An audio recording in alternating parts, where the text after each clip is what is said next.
I feel like I'm one of the best fighters in the world, if not the best fighter in the world. I can beat anybody on any given day, including Donald Cerrone.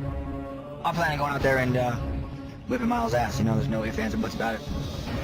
I feel like right now is the moment. I mean, I'm close as I can be. I can almost feel the belt in my hands. Tonight, I'm going to go out there, impose my will on John, and become a UFC champ.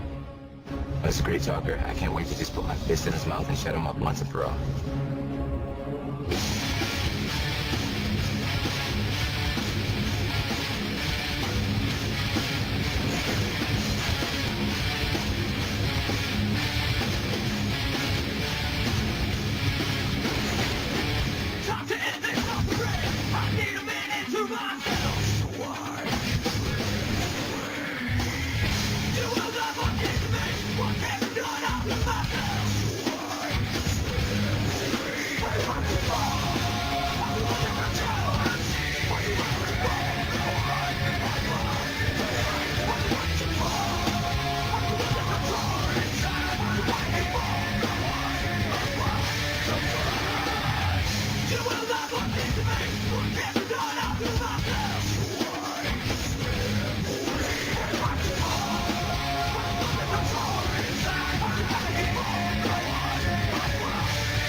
Happy New Year, UFC fans around the world, and welcome to beautiful Las Vegas, Nevada.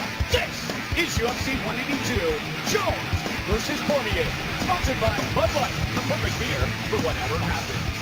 Tonight's SAP is brought to you by UFCEspanol.com. Tonight's broadcast is available in 100% Spanish. Closed captioning tonight provided by Banshee, premiering Friday, January 9th at 10, 9 Central, only on Cinemax. Let's get things started. Hi again, everybody. I'm Mike Goldberg. Welcome once again to the Ultimate Fighting Championship. The war of words for this fight has really gone to epic proportions, not just by the fighters, but some of the things written as well. I like this one. Like, it started as a battle of titanic egos. It's evolved into full-bred hatred. But when you talk about Jon Jones, he's the guy who has turned titans into mere mortals. Will he do it again tonight? My partner, Joe Rogan. Can we build it up any more than it is already? I don't think we can. What this represents is the highest level competition we have ever seen inside the octagon. In Jon Jones, you have the undisputed light heavyweight champion, the youngest ever champion, a guy who is the consensus pound for pound best fighter on earth. And many people still think he's going to lose. That's crazy, and that's unprecedented. Jon Jones has been truly spectacular in his UFC career, but Daniel Cormier is one of the very best wrestlers who has ever competed in mixed martial arts. He is spectacular, and his UFC career has been nothing short of amazing. So both men have winning streaks of over 10 fights. And tonight, for the first time in UFC history, two guys on that kind of roll are going to meet in the octagon. And of course, it's for the title. Well, both guys are undefeated. No one's ever beaten Jon Jones. He lost because of a disqualification. He lost in a fight that he was dominating, and it was because of this goofy rule about 12 to 6 downward elbows. They are illegal. You have to come at an angle, and I can tell you why, but it would be ridiculous. What you need to know is that these two men have beaten everyone anyone has put in front of them, and done so in a spectacular way. No one knows who's going to win this fight. No one knows how it's going to go down. It is literally that close. Daniel Cormier has yet to lose a round in his professional career. That's outstanding. Not many guys are more outstanding in 2014, though, than Donald Cerrone. Won all 4 of his fights. He's actually on a 5-fight winning streak, taking on unbeaten Miles Jury later. Donald has been focused. He's been disciplined. What he has done is taken all the potential that we saw early in his career and maximized it. Maximized it with spectacular victories over Jim Miller, over Edson Barboza. He has won by submission. He has won by knockout. He's in his prime right now. Miles Jury is a young, promising fighter with amazing potential. He's intelligent. He's disciplined. He comes from a great camp in Alliance MMA, and he believes it's time for him to take the big test and step up and fight one of the best in the world in Donald Cerrone and find out where he's at on the mixed martial arts landscape. If he wins, he'll become not a future contender. He'll become a present contender in his division. Also on the card tonight, 2 extremely entertaining 125-pound fighters. In the flyweight division, Yoji Horiguchi looks to extend his 8-fight winning streak when he faces 4th-degree karate black belt Louis Goodnight Gaudino. And in the middleweight division, Brad Tavares, a semi-finalist on season 11 of The Ultimate Fighter, battles Nate Marquardt, the former top contender in the UFC's 185-pound weight class. Our rules of the octagon.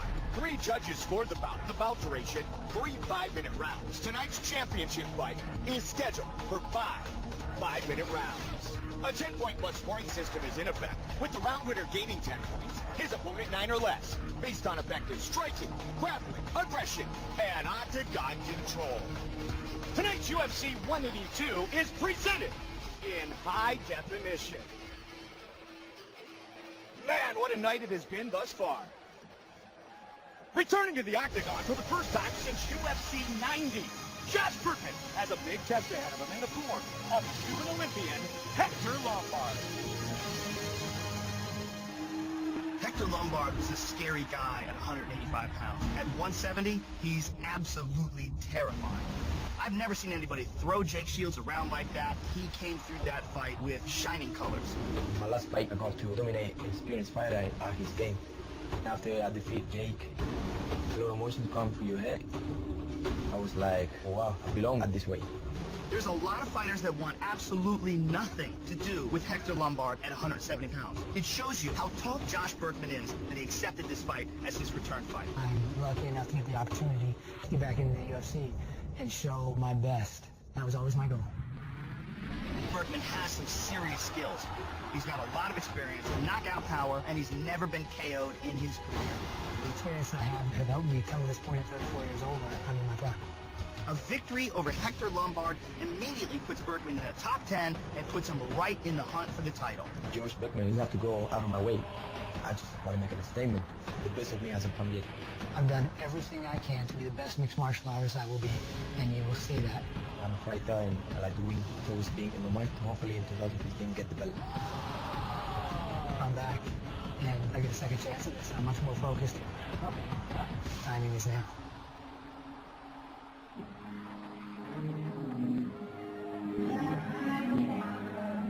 Six years, 2 months, 9 days ago, Josh Bergman of Chicago fought Pete Sell.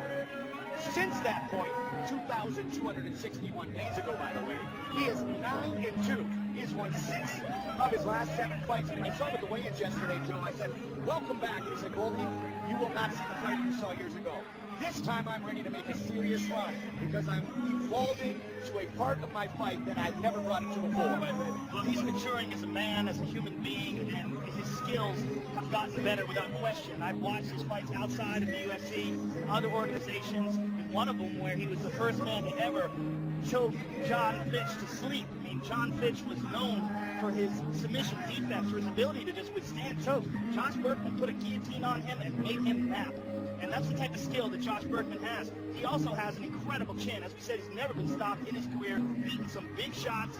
He has very good power in his punches. He's very physically strong. But the most important thing about Bergman is the culmination of all his life experiences, both as a mixed martial artist and as a man. He has reached his peak. Married with the one son named Legend. His second son is due on January 10th, so just a few days, about 7 days away. They've already decided to name him Atlas. Legend and Atlas. Do you think those boys are going to have some high expectations? They're going to get a lot of fights in school. Not that right. But their dad will teach them how to fight. The People's Warrior, Josh Burton. He started as a wrestler, a Brazilian Jiu-Jitsu practitioner. He fought in the Hard Rock against Sammy Morgan in November of 2005.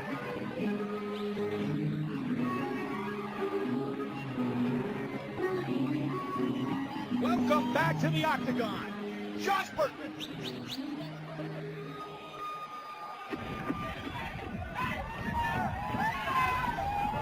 But he faces a very unique and a very daunting challenge. In 6th ranked, Hector Lombard. If you go to the mixed martial arts dictionary and you look up freak athlete, a picture of Hector Lombard pops up. I mean, there's just no other way to describe this guy. First of all, speed and power off the charts. Add to that spectacular technique. Black belt in judo, Olympian in judo. His knockout power, his ability to land power strikes in mass and volume in quick succession. Very few people like him in the UFC, and he is absolutely terrifying at 170 pounds. This is his ability to swarm guys and put cussing blows on their chest before they can figure out what to do with it. It's like no one else in this division. Tonight, the 41st fight of Hector Lombard's MMA career. For Josh Burton, it's fight number 39. And combined, Joe, these two men have 40 first-round finishes. It's just so rare that a guy is like Hector Lombard that has ridiculous striking power and technique, but also has ridiculous grappling technique. I mean, what he did to Jake Shields, we've never seen anybody do in the Octagon. What he did to Rousimar Palhares, shut down his grappling and beat him senseless. I mean, he is something truly special. Conan Silveira, longtime coach at American Top Team, said about Hector Lombard, unparalleled work ethic, perfect MMA mindset.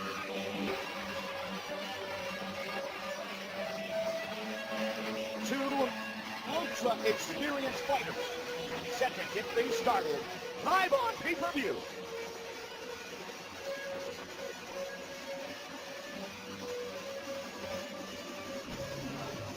Our tale of the tape for this welterweight fight is brought to you by Banshee. Premieres Friday, January 9th at 10, 9 Central, only on Cinemax. 36-year-old Lombard against 34-year-old Burton. Everything else is virtually identical. Now to get things started, Bruce Buffer. Ladies and gentlemen, the time is now. We are live from the MGM Grand Garden Arena in Las Vegas for UFC 182, presented by Bud Light, the perfect beer for whatever happens.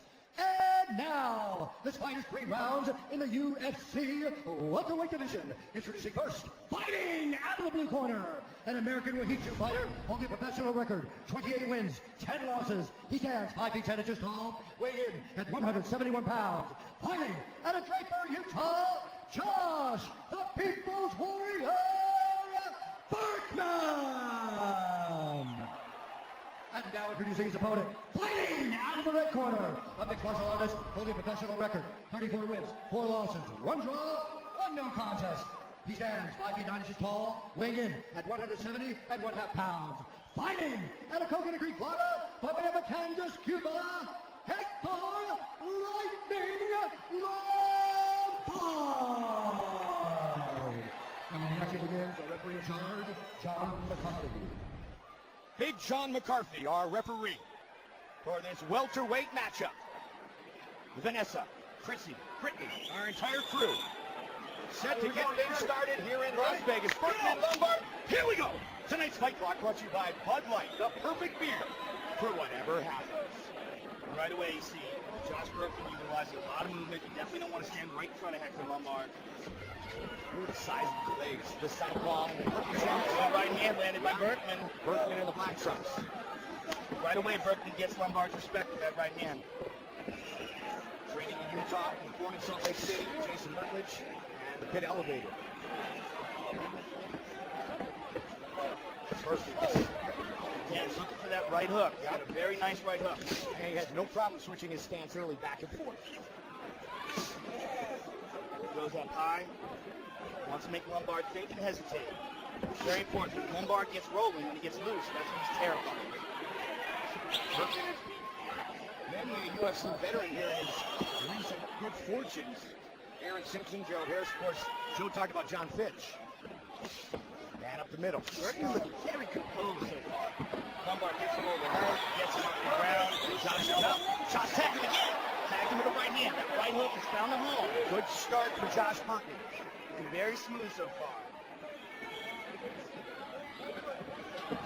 And again, good knowledge of where he is at all times. Not allowing himself to get backed up against the cage. He gets to it, throws a feint or two, moves side to side, and that's what he's got to do. Lombard pressing the action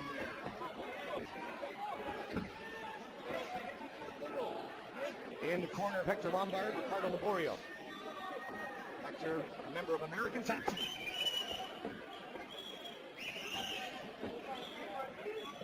His teammate Robbie Lawler's well. He found that one! Short right hook there by Hector. Good leg kick by Hector. And again, Another leg kick. Burton right in there, though, right in the pocket. Switching his stance again. That low kick.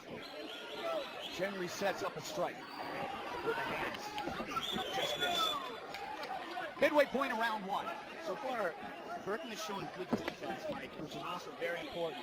Catching a lot of those punches on the elbows, shoulders, forearms. Lombard saw that one coming. Misses with the lead right hook. And we talked about it pretty much every Hector Lombard fight. He's got such a muscular frame. How does that affect his cardio? Against the guy who trains at altitude in Utah. Hector's been very efficient with his energy so far. He's looking for openings. This is a very fast pace. It's a very dangerous chess match right now. 90 seconds. Now left in the first.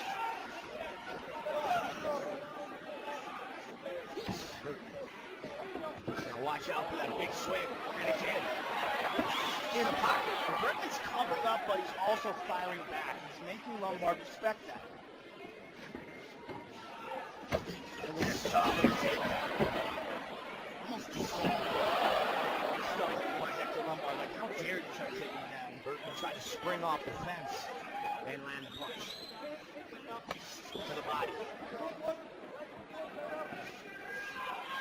Burton spending a lot of time in the southpaw stance. He does throw that right hook very well from that position. It's a very good short check right hook. He throws it long as well. One of those leg kicks.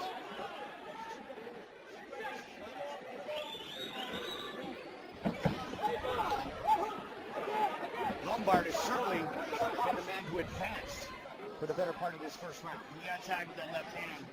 Burton did, rather. Lombard caught him with a short left hand in that exchange. Burton tried to get one into the body late in the round.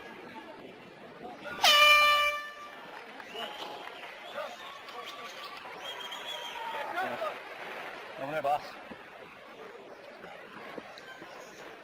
Deep breath. Deep breath. You want a bottle? 3 deep breaths. Get it. What do you need, buddy? How you feeling? Pretty good. Don't be faster than him. How you feeling? That good? Okay. A little bit more feigning that linear kick too. With Golden. Okay. He's looking to get against the fence and unleash. Okay. Robin? Take him out of his socks. You gotta feint a lot. Cut more to corner. Cut more to corner and just stay and feint. The right hook is getting in there every time. And the leg is hurt too, all right? Hector, feint. Lombard is definitely doing some damage to the leg of Josh Burton with those heavy leg kicks. Everything throws behind him. Oh, yeah. Here we go, you ready? Get up! Travis in the corner of Josh Burton. Round 2. Again, pushing forward the Cuban Olympian. He advanced over 70% of the time. Good kick to the body there by Burton. Yep, that was landed.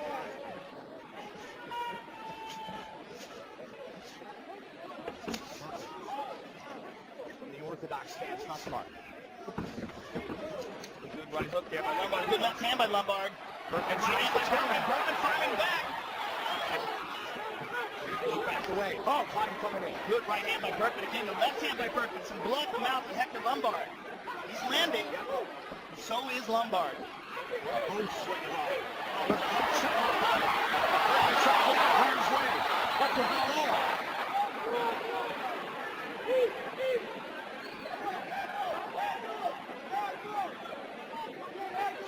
Cuban Olympian in Sydney, Australia in judo. Hector Lombard twist for the combination. That hurt him. Berkman trying to fire back. He makes that up very nicely. Kick to the body by Berkman. For the quick elbow. Trying to catch Lombard off guard for a second, but not at all. Head strikes, 3-1 advantage for Hector Lombard. Berkman trying to compose himself. Moving away from Lombard. Searching for an answer. Good left by Lombard. Now there's another. Doing big damage to him. Caught him again with that uppercut. And Berkman trying to fire back with that right hand. Good kick to the body by Berkman. Hands down. Josh Berkman. And again, Berkman trying to sneak a counter with that right hook, that little check right hook, keeping his hand down, trying to goad him in, but Lombard keeping the left guard up there and blocking that one.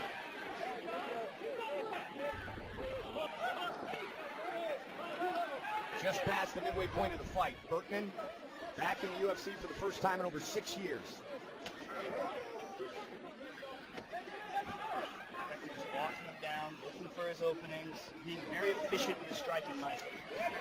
Not burning off too much energy, not gassing himself out. Oh!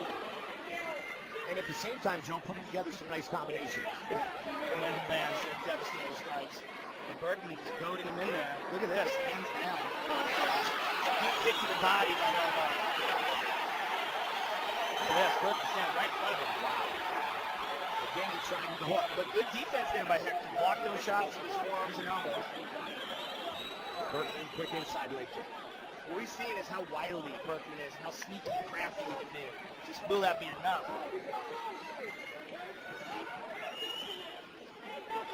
Oh, big shot by Lombard. Berkman backing away. Backing away, hands down. Little touch of the leg, then switch of the stance.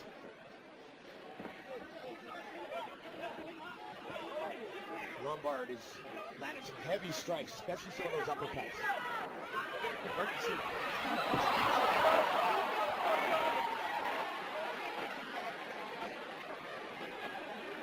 One of those where nobody can figure out what he's doing except Josh Berkman. At least he knows what he's attempting to do.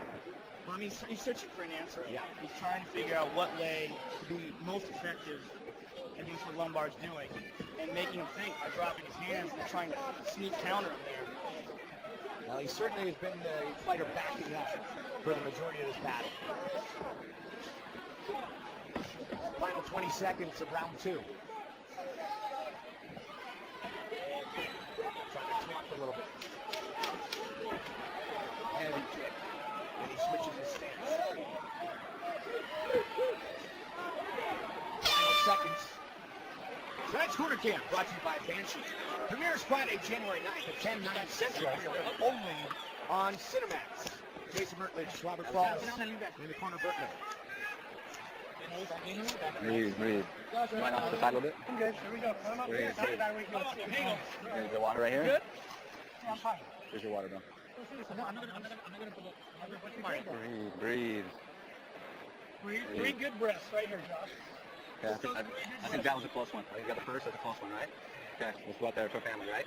Okay, you got it. You're faster than him? Yep, singles there, 3-2. Here we see Hector Lombard with some devastating punches.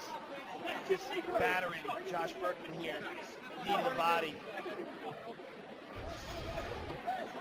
Berkman is tough. I mean, we've said that before. Coming in here, he's proving that tonight because he's eating some big shots. One of the scariest guys in this division. So far unbeaten as a welterweight with wins over Mark Ford and Shields. Tonight's clock brought to you by Bud Light, the perfect beer for whatever happens. Burton trying to tangle up with Lombard. Lombard immediately taking him down. I mean, if there's a better grappler in this division than Lombard, I haven't seen her. Lombard on top, in half guard. Hector Lombard, 41st fight, and he has never been stopped.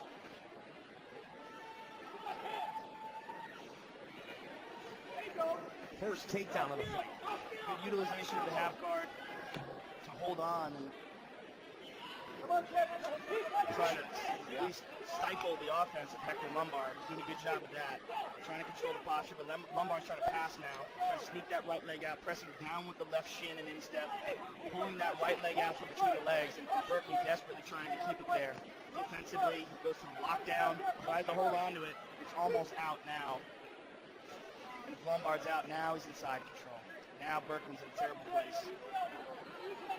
Gotta work. Here we go. Burton's right now is also trapped. You see how Hector pressing down, which Burton got the right arm free. But Hector is on top, inside control. Burton's trying to scramble. Hector's going to get to his back. He may go flying in here. See what happens. Saw Ricardo Laborio giving instructions to his fighter, Hector Lombard. Good job at Burton getting up here. Very nicely done. 3 minutes remain. Heavy leg kick. Burton's legs are all kind of beat up. Some serious welts. You can see it right there as he backs up into our camera view. Good combination there by Hector. Trying to pour it on. An uppercut over the top. Big shots by Hector. Great dirty boxing. Burton's taking. Lombard doing a great job in those clinch situations. Burton is a durable cat. I'll tell you what. This Hector is hitting him with some bombs. Is that low? What's that? You all right? Come on, fight. The battle continues. What's that, Josh? Again with that uppercut kick. Big swing on this by Burton.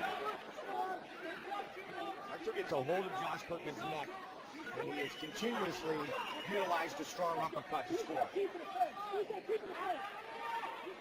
Burton is making respect his counters in these exchanges, though. He has tagged him a few times. Oh, nailed him with that hand there. And again, and that uppercut again.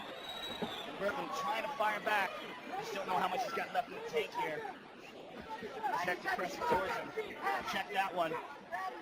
He's been taking a ton of damage. Steps into her right hand. Check again. The damage on that right leg is really cutting back the amount of power you can put in that hook.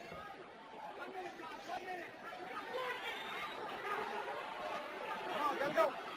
1 minute. Josh Burton has to know he's got some work to do here. I mean, he's got to knock him out. That's the only he's ever been stopped. Good right kick again. Excuse me, left kick to the right leg. Josh Burton. He's limping on that leg now. It's all kinds of welted up. Look at that, Joe. That is nasty.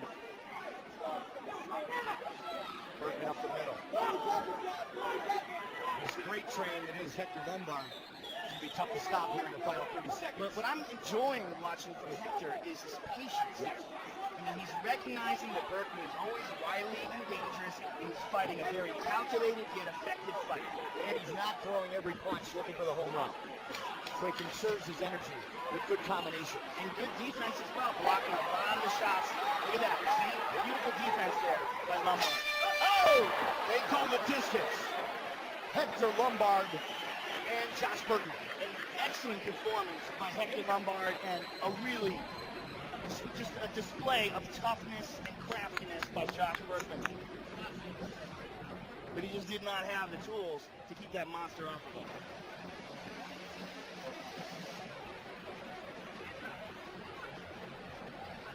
Fight replay brought to you by Bud Light, the perfect beer for whatever happens. And we see the takedown by Hector Lombard, just outstanding grappling. We saw a lot of this, a lot of heavy leg kicks from Hector. There's a right hand to the ear. A beautiful right uppercut.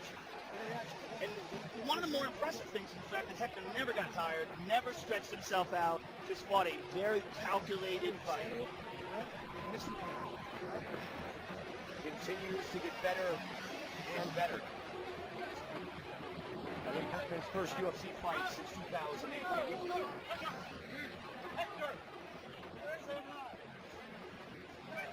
Both of you, judge. Judges rendering their decision.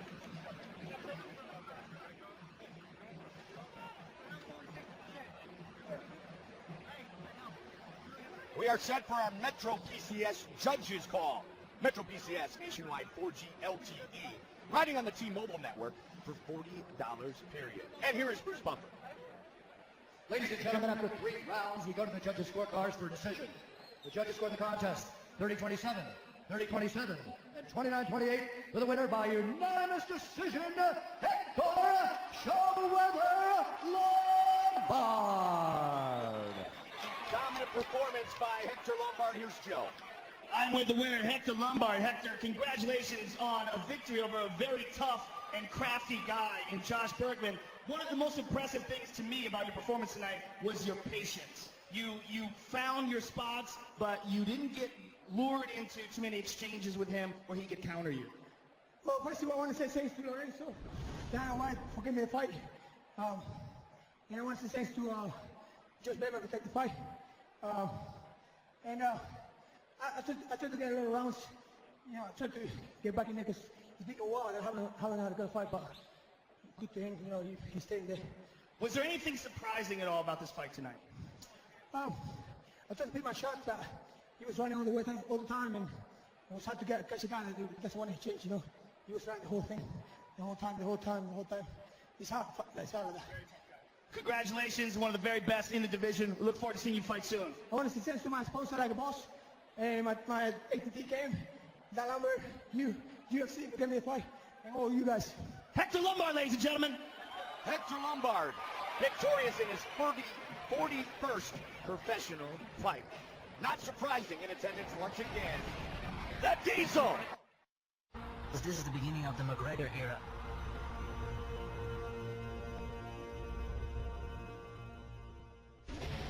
January 18th, the Octagon returns to Boston, Massachusetts. In the co-main event, former UFC lightweight champion Smooth Benson Henderson fights Eddie Alvarez.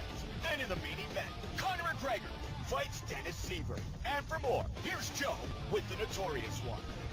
I am joined live via satellite with the hottest property in MMA today, Conor McGregor. Good to talk to you, my friend. You're slated to face Dennis Seaver January 18th in Boston. How has training been, and how much are you looking forward to this fight? Yeah, training has been exceptional. I feel like every day I feel like I'm getting better.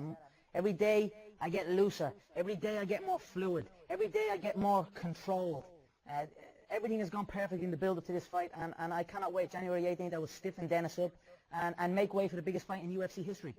Now, that is the only thing that people are concerned with when it comes to, you have this fight, a big fight with Dennis Seaver, who's a very dangerous fighter, but they're already talking about if you win a fight with Jose Aldo. Is it possible to look past a guy like Dennis Seaver, and do you see danger in that, and have you prepared for that?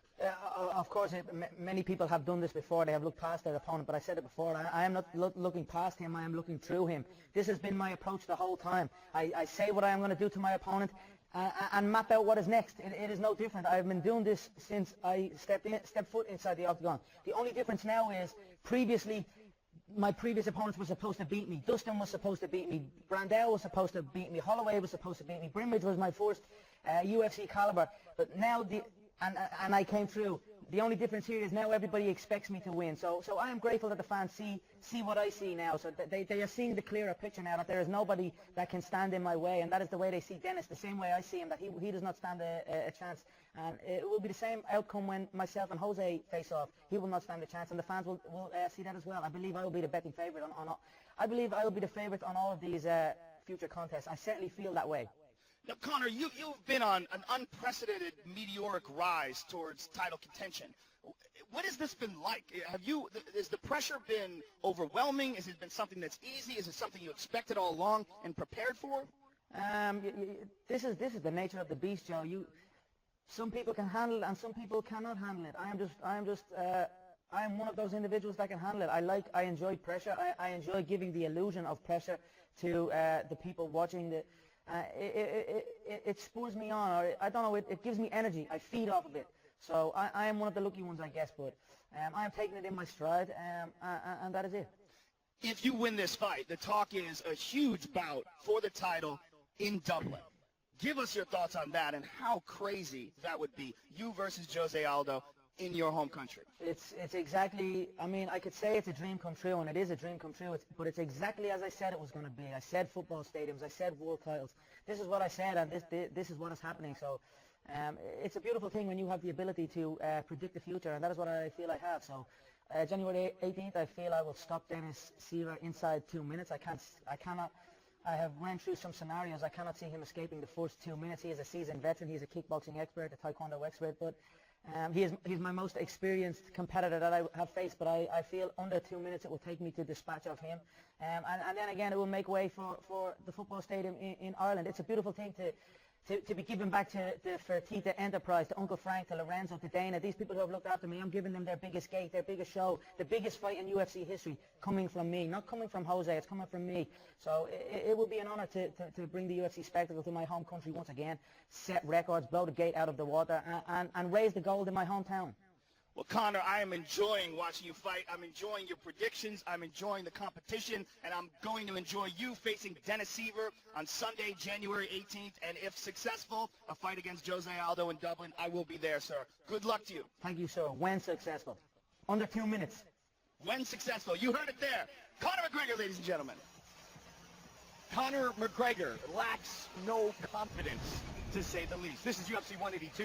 Jones versus Cormier, sponsored by Bud Light, the perfect beer for whatever happens. Louis Gaudino has been described as a flyweight with a heavyweight heart.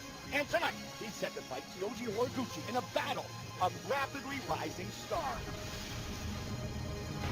The wide-open flyweight division is always in search of quality contenders for champion Demetrius Johnson's crown. And Kyoji Horiguchi and Louis Gaudino are both primed to make that move from prospect to contender. そうですね、まあ今回ちゃんと勝てばチャンスがすごい来ると思ってるんで、しっかり KO で勝ちたいと思ってます。 Tonight's matchup against Horiguchi, I think it's a good matchup for me. You know, a lot of people aren't giving me a chance, but you know, I think stylistically it's going to be a good fight. And, I match up well with anybody in the division. I'm going to prove that tonight. A member of the Ultimate Fighter Season 14 cast, New Jersey's Louis Gaudino has a well-rounded attack that he put to good use in his memorable win over John Lineker. But if he wants to move up the flyweight ladder, Gaudino must put a mark in Horiguchi's loss column and do it impressively as well. I want the judges to be able to go to the bathroom or go get a beer when I fight, because I'm looking to finish it before the third round. One of the most highly touted young fighters to emerge from Japan in years, Kyoji Horiguchi debuted in the UFC in bantamweight, but after his win over Dustin Pang, he moved to flyweight and made an immediate impact, defeating Daryl Montague and John Delos Reyes to set up tonight's showdown with Gaudino. でまあこのでかいラスベガスという会場でしっかり KO で勝って名前を打って、しっかりベルトも取っていきたいと思うので、これから堀口教授を見ててください。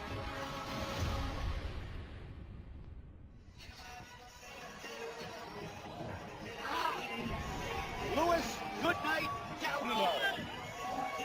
A member of Team Bisping and Talk Show, the top pick at 135. I'll fight for Bisping on season 14 of The Ultimate Fighter. He did win the fight of the season bonus. And here tonight, he looks to knock off the 24-year-old native of Japan, Kyoji Horiguchi. And you see him there with Tiger Schulman. He's one of the biggest underdogs on this card tonight, Mike. I believe at one point in time, Horiguchi was an 8-1 favorite, which is very big, especially when you consider that, Gaudino has a good punch, has good technique in all areas, has a very good ground game, has very good defense. And this is a big opportunity for him. If he can beat a guy like Horiguchi, it puts him right back on the map. And he wants to get back on that map. He was able to fight just once in 2013 and 2014. He was slated for the card in Halifax, Nova Scotia. He came down with pneumonia. So this is not only a great opportunity for Gaudineau to start 2015, but to try to get himself on a roll here in the flyweight division. Louis, good night, Gaudineau.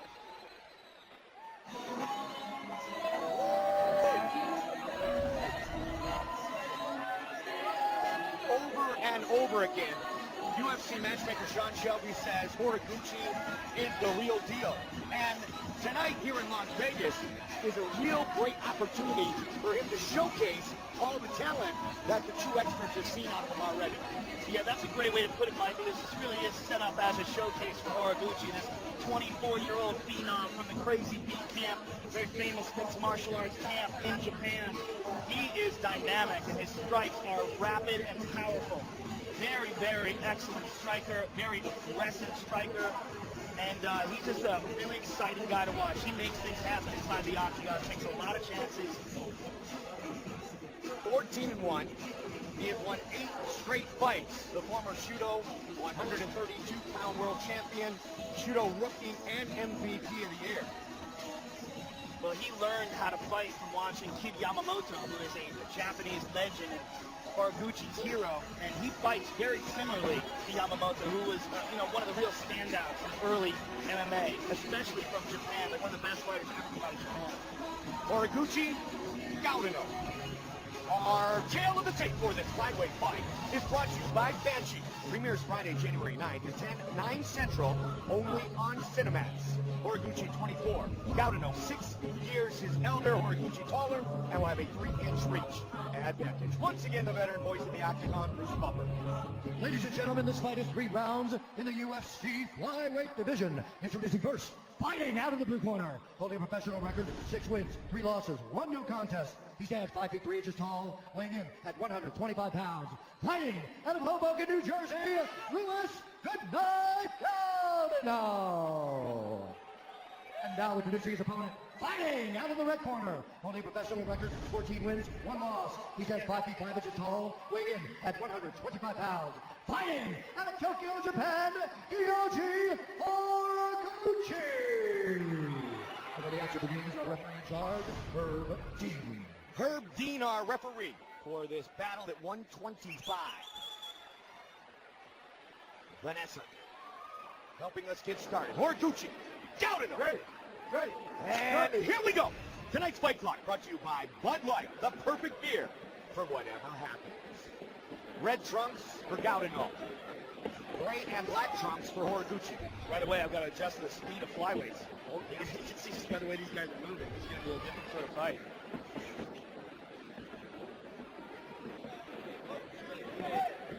Nobody with better movement at 125 than Demetrius Johnson. You can say Nobody in all of MMA. I was just going to say that, Joe. You can say in all of MMA. Yeah. The only thing that's holding that guy back is the lack of opponents that are on his level. Yoji Horiguchi would like to change that. Make a statement here tonight. Put himself in title contention. Good turn by Gaudineau. I think the thing about a fight like this for a guy like Gaudineau is if he can rise to the occasion, if he can step up to the level of skill that Horiguchi has, knowing that he's got a dangerous guy like this in front of him, knowing what a big opportunity this is. A lot of times, this makes fighters fight at their best. You get to see what they're really, truly capable of. Huge upside to a victory from Gaudineau, especially with the real inactivity of the last 2 years. Oh, nice right leg kick by Gaudineau. He's certainly aggressive early. 90 seconds in. Horiguchi, as we mentioned, 14-1. Part of the Crazy Bee team in Tokyo. Southpaw stance. He switches up quite a bit. He's capable of knocking you out with either hand, either stance. Gaudineau trying to find the range there. Good kick to the body, blocked by Gaudineau. The fight's very loose, Mike. Low hands, a lot of movement, but leave some openings like that. Oh, flying knee attempts. And the clinch. Gaudineau pushing forward again. Gaudineau very aggressive, Mike. Got caught that time. Slipped under. And again with the kick. You can see the game plan of Luis Gaudino is to strike first. Well, his issue in the past that he's had with fighters has often been the grappling aspect. In this fight, this is more of his wheelhouse, fighting a guy like Horiguchi. You got one guy who's a 4th degree black belt in karate, the other 2nd degree black belt in karate. Depending on where they're getting their belts, they're probably very even in the striking. At least it looks like that so far. Just missing with the left. Gaudino's looking very good so far. Very good. More of a classic stance, getting his hands up defensively, and being very aggressive. The loose sort of movement for Horiguchi. There's a nice kick from Horiguchi. Gaudino caught him at the counter, kick to the body. So good start for Gaudino with the spin.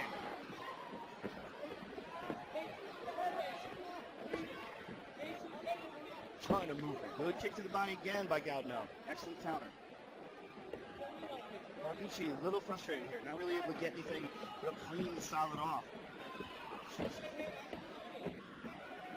New York native, Luis Gaudino. 5th UFC fight.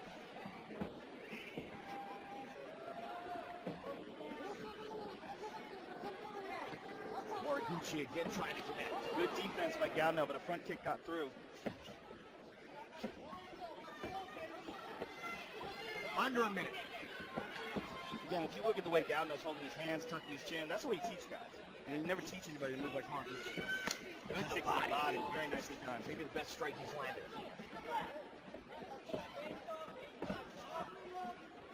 A lot of things. Well, they're so fast, you almost have to do that in order to exchange. Ducking under now the clinch. Double underhooks by Horiguchi. See what he gets out of his grappling exchange here. 20 seconds remain in the round. Horiguchi out down. Gaudino scrambles back up to his feet. An elbow by Gaudino. Round 1 in the books. Tonight's Corner Cam is brought to you by Banshee. Premieres Friday, January 9th at 10, 9 Central, only on Cinemax. 打ち終わりが怖くてなかなか入りづらいならしっかりまずペイント入れる。そうそう、しっかり。右のつけるよ、まっすぐつけ、まっすぐ。2つ、怖くねえから。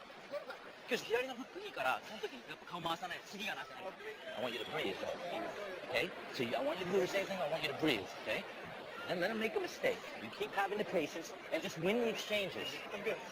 Win the exchanges. Okay? Keep winning the exchanges. Man, the body's really good. Boom, boom, just the body. The head's too hard to hit, right? Okay? Let's go. On Saturday, January 31st, from right here in Las Vegas, UFC 183, a legend will rise once again when Anderson Silva returns to fight Nick Diaz. Don't miss UFC 183, January 31st, only on pay-per-view. Cannot wait for the Spider to come back. Round 2.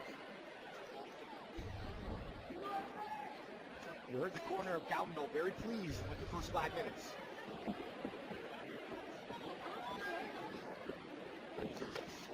Combination. Sliding forward. With a body kick and that nice combination that landed.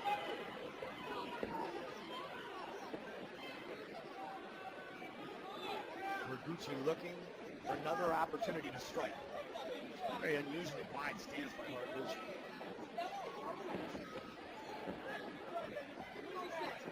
Blood under the left eye of Gaudino. Coming from that last combination. Get forward.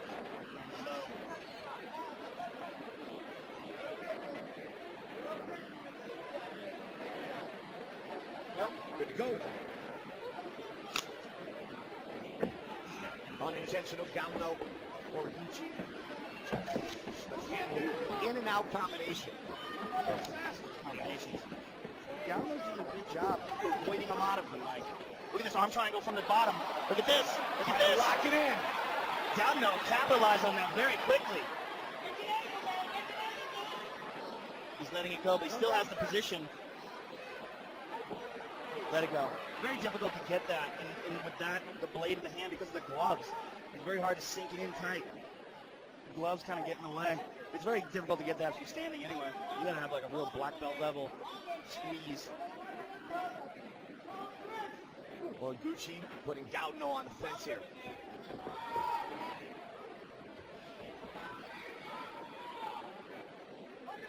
Gaudino trying to fight out of this position. The double underhooks. Big breaths being taken by Luis Gaudino. Wants to set up that elbow. And they break. Gaudino was looking to push on the head of Horiguchi and have it snap back and land a big elbow. Tiger Schulman. Don't give him room, Lewis. Don't give him room. Don't give him any room now. You're moving in on him. The Schulman brothers, Danny, barking out instructions right here. Good kick, blocked, but still, that shin slamming into the forearms.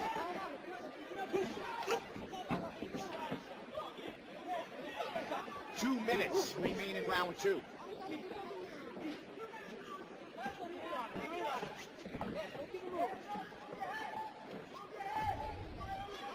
Horiguchi, 19 significant head strikes to just 2 from Gaudino.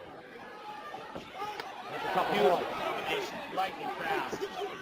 An inside leg kick by Gaudino, though. Horiguchi trying to find a consistent rhythm with his stand-up here. He's definitely been more successful in this round for sure than the previous, especially with that early combination. Oh, beautiful right hand. Oh, yeah, there. Horiguchi's fast. Very light on his feet. Switching up that stance. He's wide, as Joe mentioned earlier, and then he tightens it up a little bit and attacks.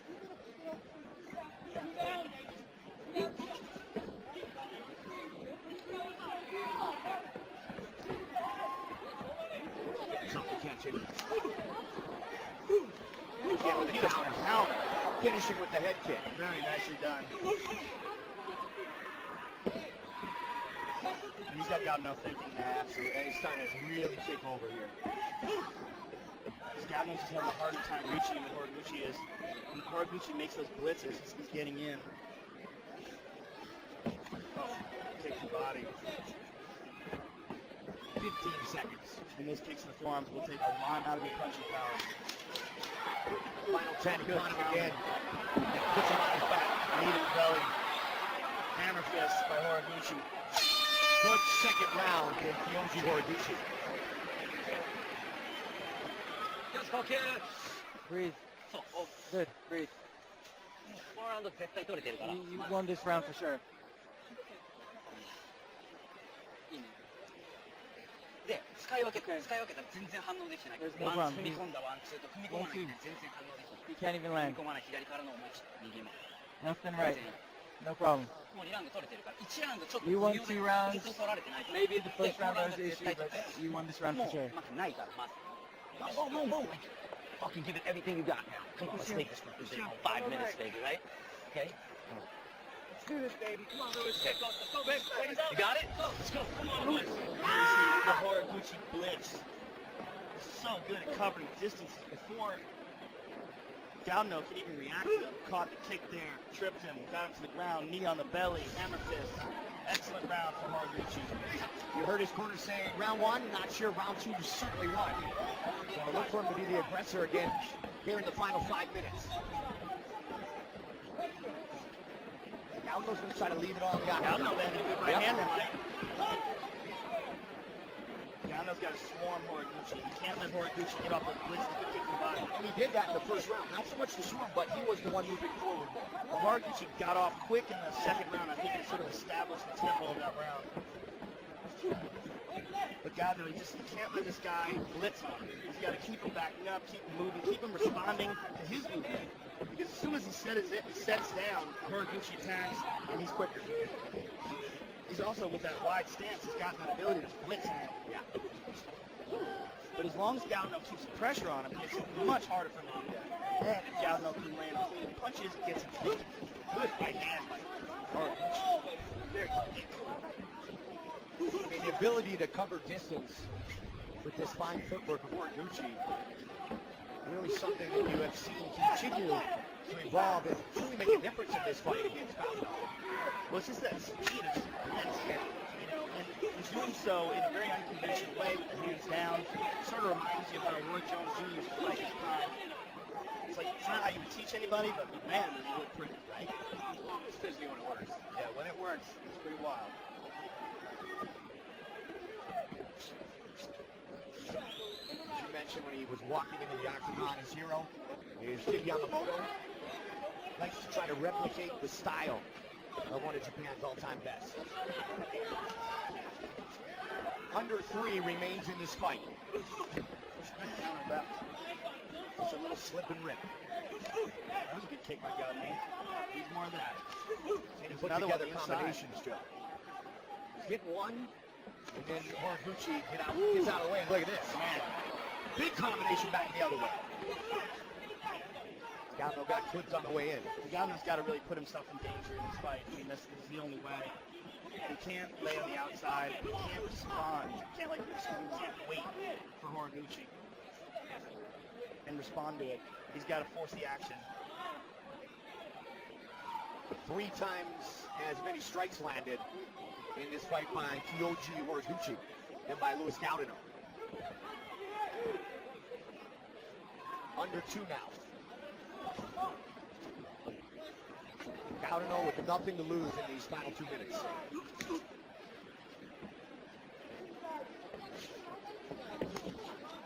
Again with that great forward movement, that explosion. Horiguchi. Horiguchi's is so fast. He's so impressive. They both kick, and it continues. It looks like Gano might have gotten low on that one.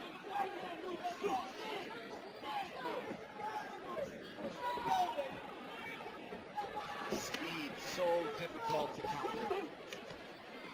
Uh-oh. No arm under. He doesn't have a second hand. Looking for something, though. Yeah. You can't look for it. Not at this point, right? Yeah, well, you got to grab it. You know, it's like, if it takes that long to connect my hands, a guy like Horiguchi's gone. The fights are fought at such a different pace in this flyweight division. Opportunities are so fleeting. How about this one? These flyweights have traveled a combined mile. 5,200 feet. Isn't that great? That is ridiculous. It's a little mile run inside the octagon. 15-minute mile run. It's so crazy. Under 30 seconds.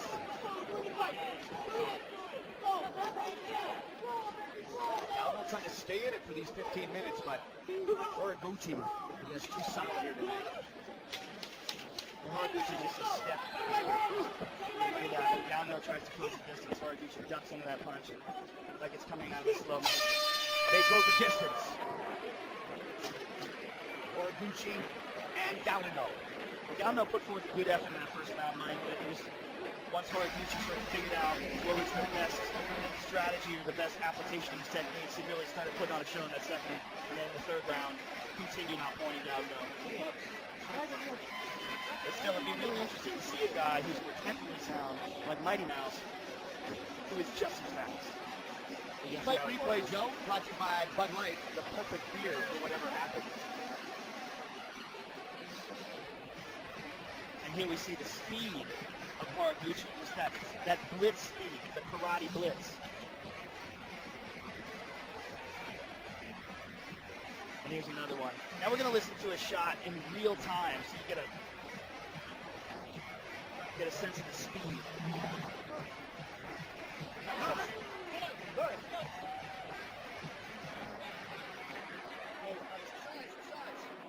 Bruce Buffer has the official decision. Ladies and gentlemen, after 3 rounds, we go to the judges' scorecards for a decision. The judges scored the contest 29-28, 30-27, and 30-27 for the winner by unanimous decision, Kyoji Horiguchi. Horiguchi by unanimous decision. 15-1 overall, 4-0 in the UFC. Definitely one of the more exciting prospects in the flyweight division. A lot of interesting fights for that gentleman. Wow, what will be The interest of CM Punk expected to debut back since 2014. But with the new gear comes a fresh start. And the hard-nosed Hawaiian is eager to get back in the win column by beating one of the biggest names of his mixed martial arts career. It's usually start 2015 off with a bang. You know, it's the New Year's card, and I want to go out there and make some fireworks happen.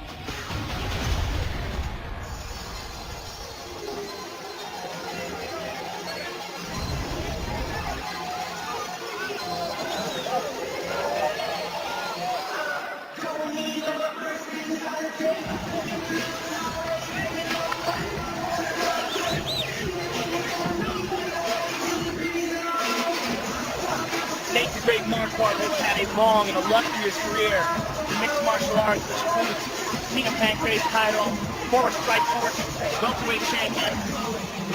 And now that he's back at 185 pounds, especially at 35 years of age, I think it's a better weight class for him. I think that weight cut, he's a big guy, very debilitating weight cut, taking down to 170 years old.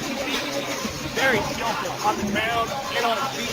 Possesses knockout power, and has some big wins over some big names.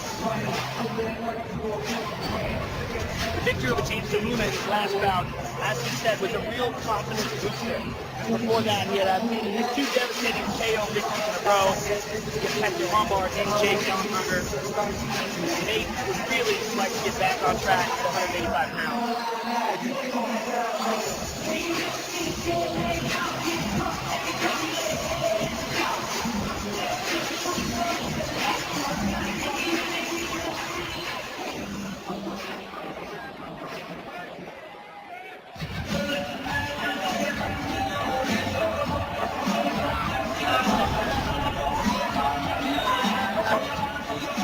Brad Tavares is a talented young man who continues to improve and grow. One of the tutors is the man behind him, Reese Sipo. Excellent kickboxer, excellent kickboxing instructor. Extreme couture. Brad has all the tools. Excellent power, great athleticism, tough, good heart, all the above. And we've seen him grow inside the octagon. We've seen ups and downs. But from those ups and downs are the lessons that really help a fighter grow. 11th UFC fight for the Hawaiian Brad Tavares. His coach on the Ultimate Fighter, the Hall of Famer, Chuck Liddell. We're going to watch him perform tonight. Nate Marquardt, 52nd professional fight. Tavares known for his good takedown defense and his technical kickboxing. And in that win, you see, against Ricky Fukuda, 116 significant strikes landed.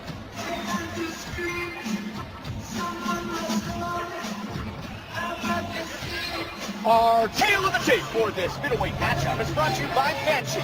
Premieres Friday, January 9th at 10, 9 Central, only on Cinemax. 27-year-old Tavares against 35-year-old Marquardt. Everything else is virtually identical. Once again, here's Bruce Buffalo.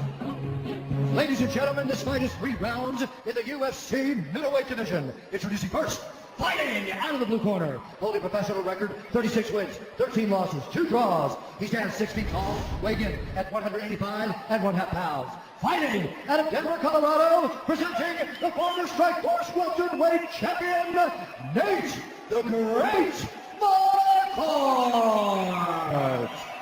And now introducing his opponent, fighting out of the red corner, holding professional record, 12 wins, 4 losses. He stands 6 feet 1 inch tall, weighing in at 185 pounds. Fighting out of Las Vegas, Nevada, by way of Honolulu, Hawaii, Brad Tavares. And with the action begins, the referee in charge, Yves Levine. Yves Levine, our referee.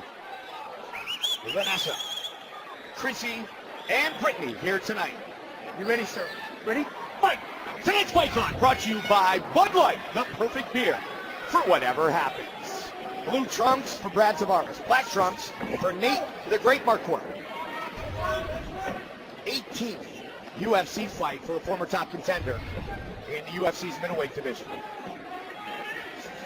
Went and won a title at 170 strike force, but returned to 185.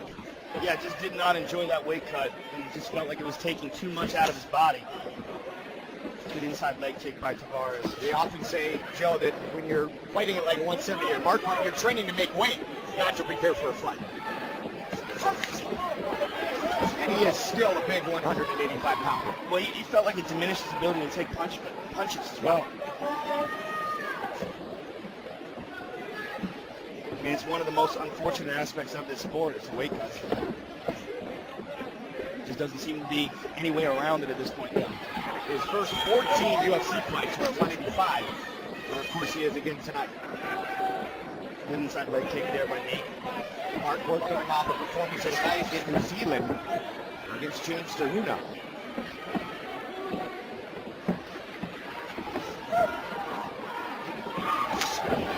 That's the switch kick there by Tavares to the body. Tavares training right here in Las Vegas for this fight. Nice inside leg kick by Nate. A lot of power on that. Marquardt, born in Wyoming, he's been in Denver for years. With the Elevation Fight Team, as it is now. Marquardt is amongst the all-time leaders in middleweight wins in the octagon as Tavares pushes forward nicely. Yeah, excellent combination there by Tavares to set up that leg kick.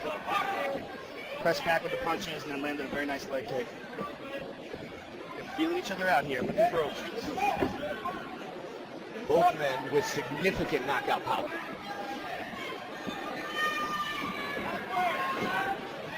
We have certainly seen it from Nate the Great more than once. And Nate looks like he's really trying to set up the right hand. He manages to do it right there. Past the midway point here in round one. He got attacked there on a counter by Tavares, though. Really made him stop in his tracks. Tavares, a professional since 2007. Marquardt got caught. And the knee. Again, Tavares scores in that exchange. Up the middle. Kick, right to the face. Very nicely done. Anderson Silva style. Tavares, nice right hand counter. Not much attention did that kick up the middle gain for Nate Marquardt. So far, Tavares firing right back. Inside.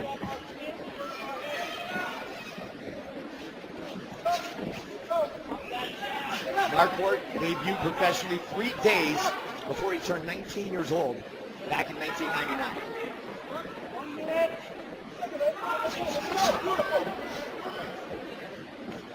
One minute on the clock. Pretty even so far. Yeah, there's a lot of feeling out going on. A lot of trying to find your rhythm here. Maybe some boos from the audience, but a lot of respect for your opponent's ability to finish a fight with one strike. Yeah, this is a very high stakes game they're playing here. Both guys are sprinting into these shots. Tavares with a high kick block. See the way he stands on that back foot, ready to fire again. Nice jab there by Tavares. Close the distance nicely. Good inside leg kick as well. Tavares mixing it up, Joe. Yeah, and controlling the center of the octagon for the majority of this round. And pushing the action. Final 10 seconds. But Nate may very well have landed a more significant strike with that front kick to the face. Oh! And he answers it. Yeah, really did. Very excited by that, too. Tonight's Corner Cam brought to you by Banshee. Premieres Friday, January 9th at 10/9 Central, only on Cinemax. Deep breaths. Now you're warm. You ready to go to work? Look, he's really quick to take that back step. So when you go to that 1-1-2, he's going to drift to your left. Give me that hook, close him back here, uppercut hook again, okay? Other than that, keep doing what you're doing. Let him, keep your eyes wide open. He's occasionally sneaking that right hand, okay? Not many better to give striking advice from that man. From time to time, okay? No doubt about it. Other than that, you'll break. The all-time great as a kickboxer. He's an outstanding coach as well, Ray Okay, Nate, listen to me. Work at transitions, put this on the ground, okay? All right.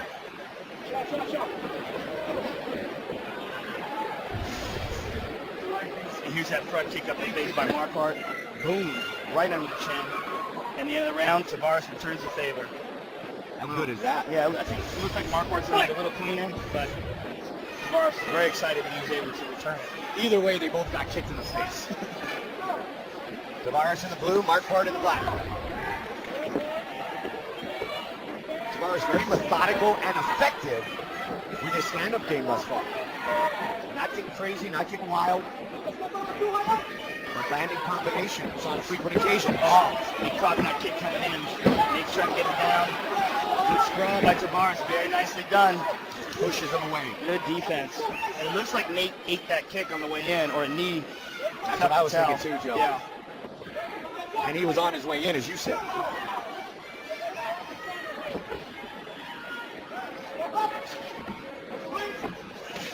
Tavares really pushing the pace and pushing the action. He's the one moving forward so far in the majority of this fight. And there you see the numbers. Just got out of the way. But that front leg is starting to get pretty battered. And that was an issue in the Tarek Safdie fight, and I'm sure that's probably part of the strategy that Ray's employing here tonight to Brad as a coach. That one was a lot like Jose Aldo Uriah Faber. It was hard to watch by the end. Yeah, it was brutal. Safdie battered that left leg of Nate Marquardt. And Tavares having good effect with the inside leg kick as well as the outside.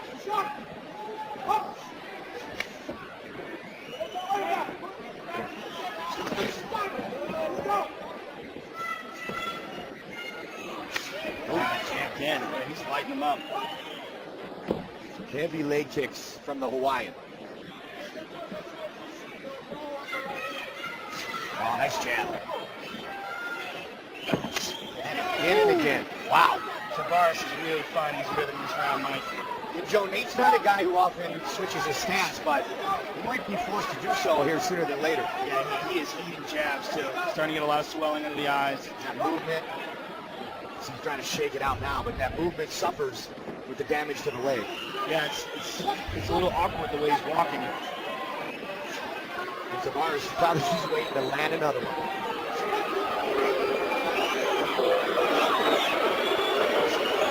This is a good one by Nate.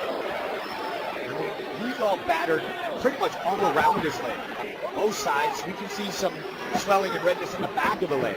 Yeah, he's definitely been diminished. He's checked it, but he absorbed it. Yeah. I mean, checking is not fun unless you catch it the way Chris Weidman did with Anderson. So look at this, Nate landed a couple. Sugarfoot ring in the corner of Brad Tavares.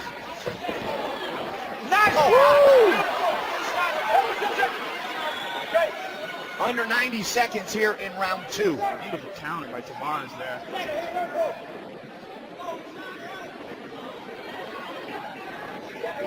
Seven-time King of Pancrase, Nate Marquardt, 35 years old.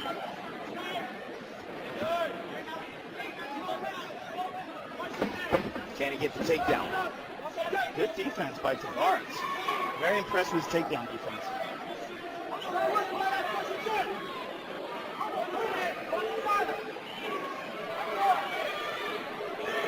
Juan Anderson Silva back in November of 2003.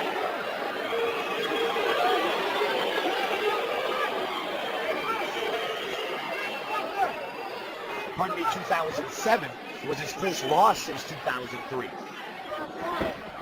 Nate looking to take down here. Ooh, hard shot inside by Tavares. Good uppercuts by Tavares. And good right hand over the top.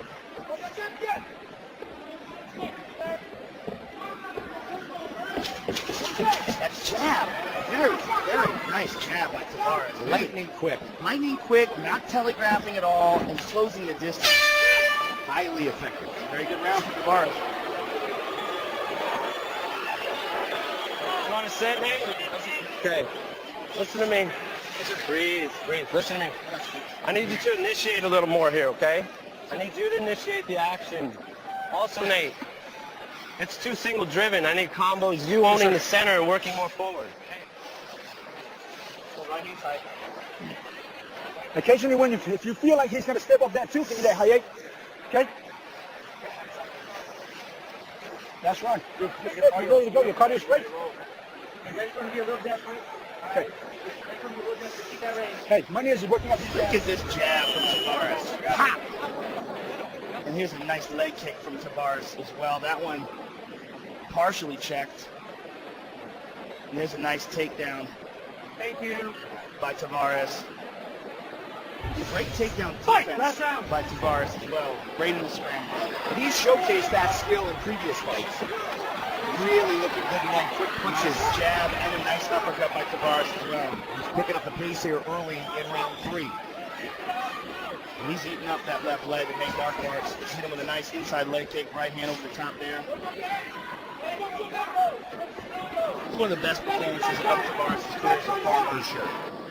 Really, you're seeing the hard work paying off in the gym. He's one of the best kickboxing instructors. And Nate closes the distance here again, looking for the clinch.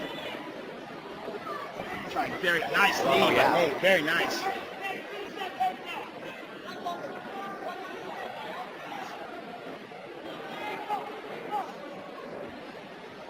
Nate's trying to drop down here. Good defense by Tavares, and we've seen that all night from him. He's handled these situations very well.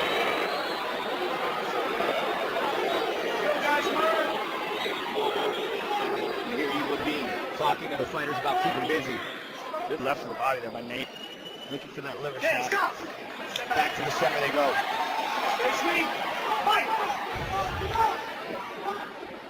It's 3.5 minutes remaining in the fight.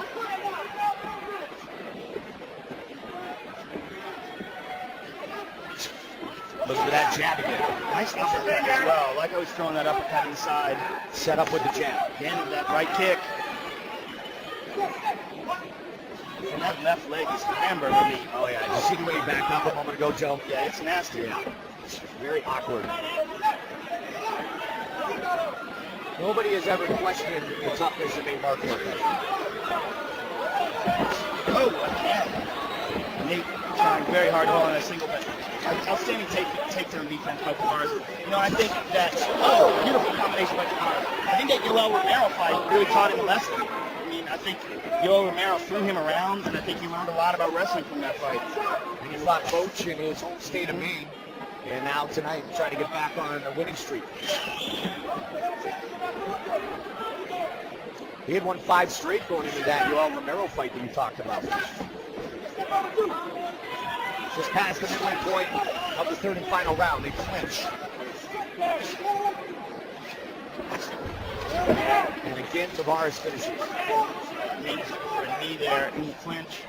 But Tavares with the right hand on the break. He's that kick. Controlling the center of the octagon for the majority of this fight, Brad Tavares. Yeah, he is definitely the aggressor, pressing the action. Oh, went high with that switch. Yeah, switched it up a bit. Literally. Again with the switch kick. He must have thought he almost had that. The movement, the attacks, everything by Tavares is much improved.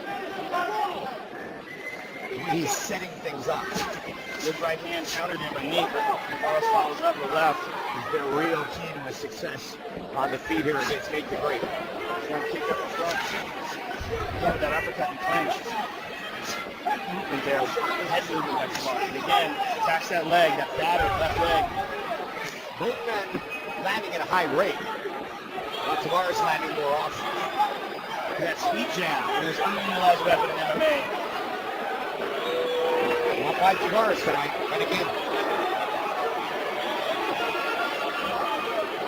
George St. Pierre with that jab and all the distance he covered.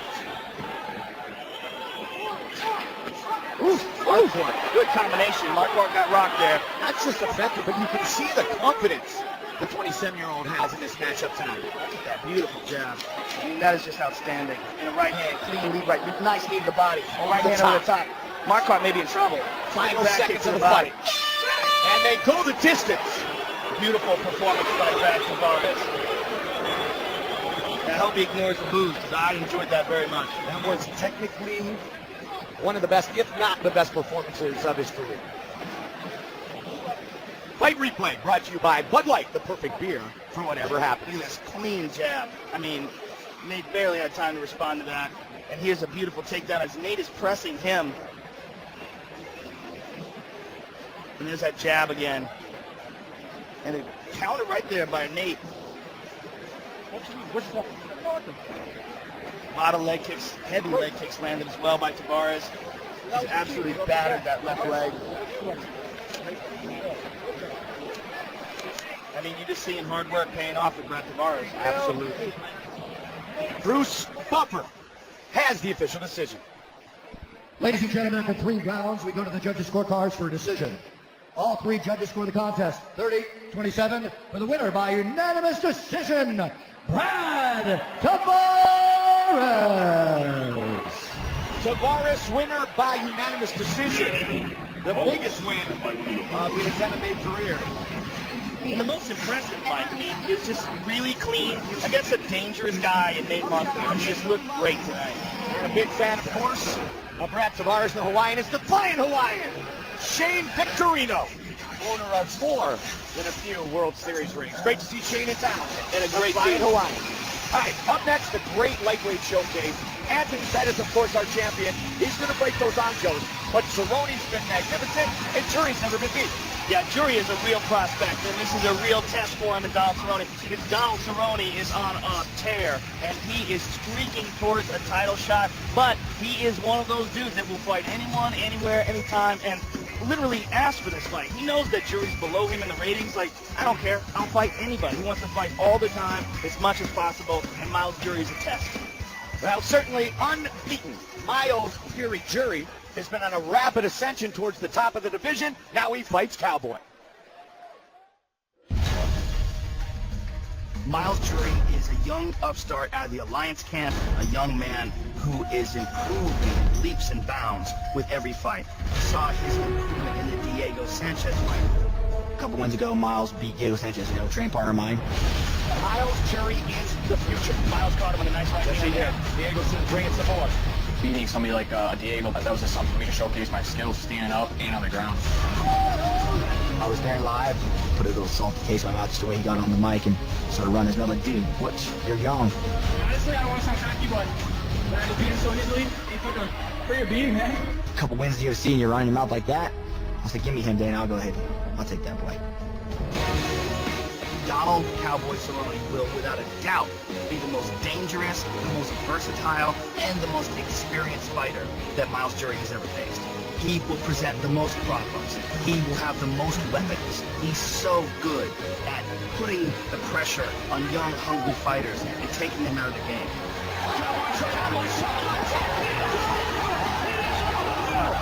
Cowboy Cerrone's been on a roll lately, and he's one of the best in the world. And to be the best in the world, you got to beat the best in the world, and that's what I'm planning on doing. I didn't get into this sport just to be undefeated and be a contender. I want to get that belt. But I'm here for big fights. I'm here to go out there and I make good, great fighters look silly.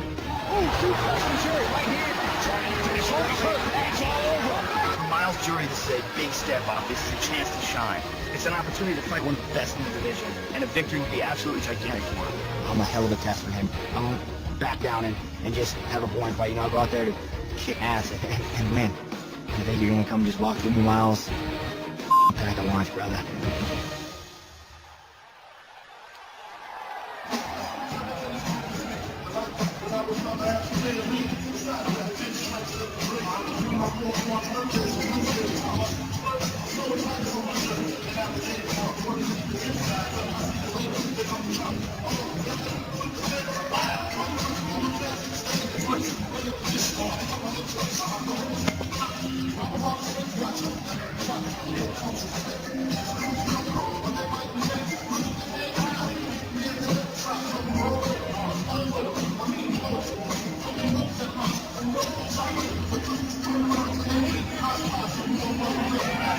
Miles Fury Jury.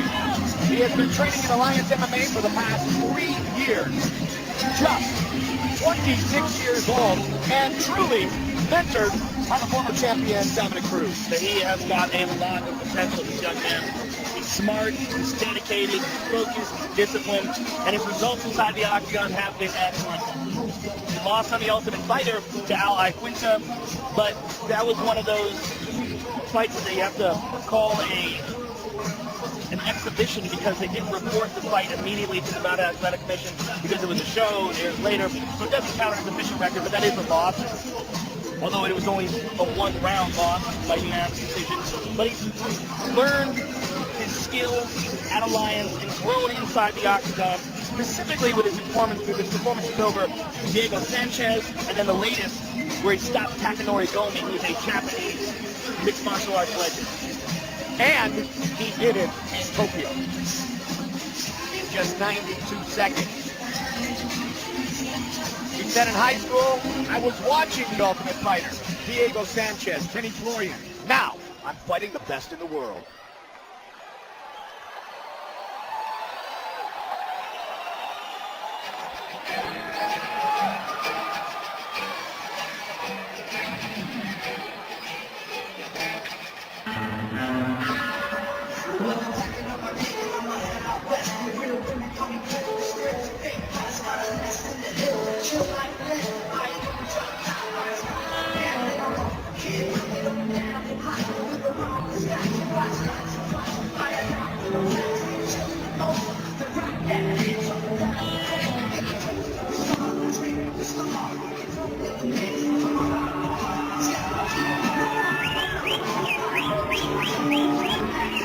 We often spoke of the Hall of Famer, the X-Man, Chuck Liddell, as a real fighter. Anyone, anytime, any place. But you know what? Donald Cerrone comes from that same moment. Yeah, he most certainly does. The man has been on a tear. His last victory, a trumpet of Eddie Alvarez. Before that, knocked out Jim Miller, one of the toughest guys in the division. Before that, submitted Edson Barboza in the first round. And that just shows you what he's capable of doing. The fact that he can win by knockout, he can win by submission, a very underrated ground game, especially off his back. He's no picnic any way you fight him. Donald Cerrone steps into the Banshee prep point. Banshee premieres Friday, January 9th at 10/9 Central, only on Cinemax. The most finishes in UFC, WAC lightweight history, 15 post-fight bonuses for Cowboy Donald Cerrone. He's one of the most active guys in the UFC and demands fights all the time, wishes he could fight basically every month. After the Eddie Alvarez fight, he said he wouldn't leave Las Vegas until President Dana White gave him another fight.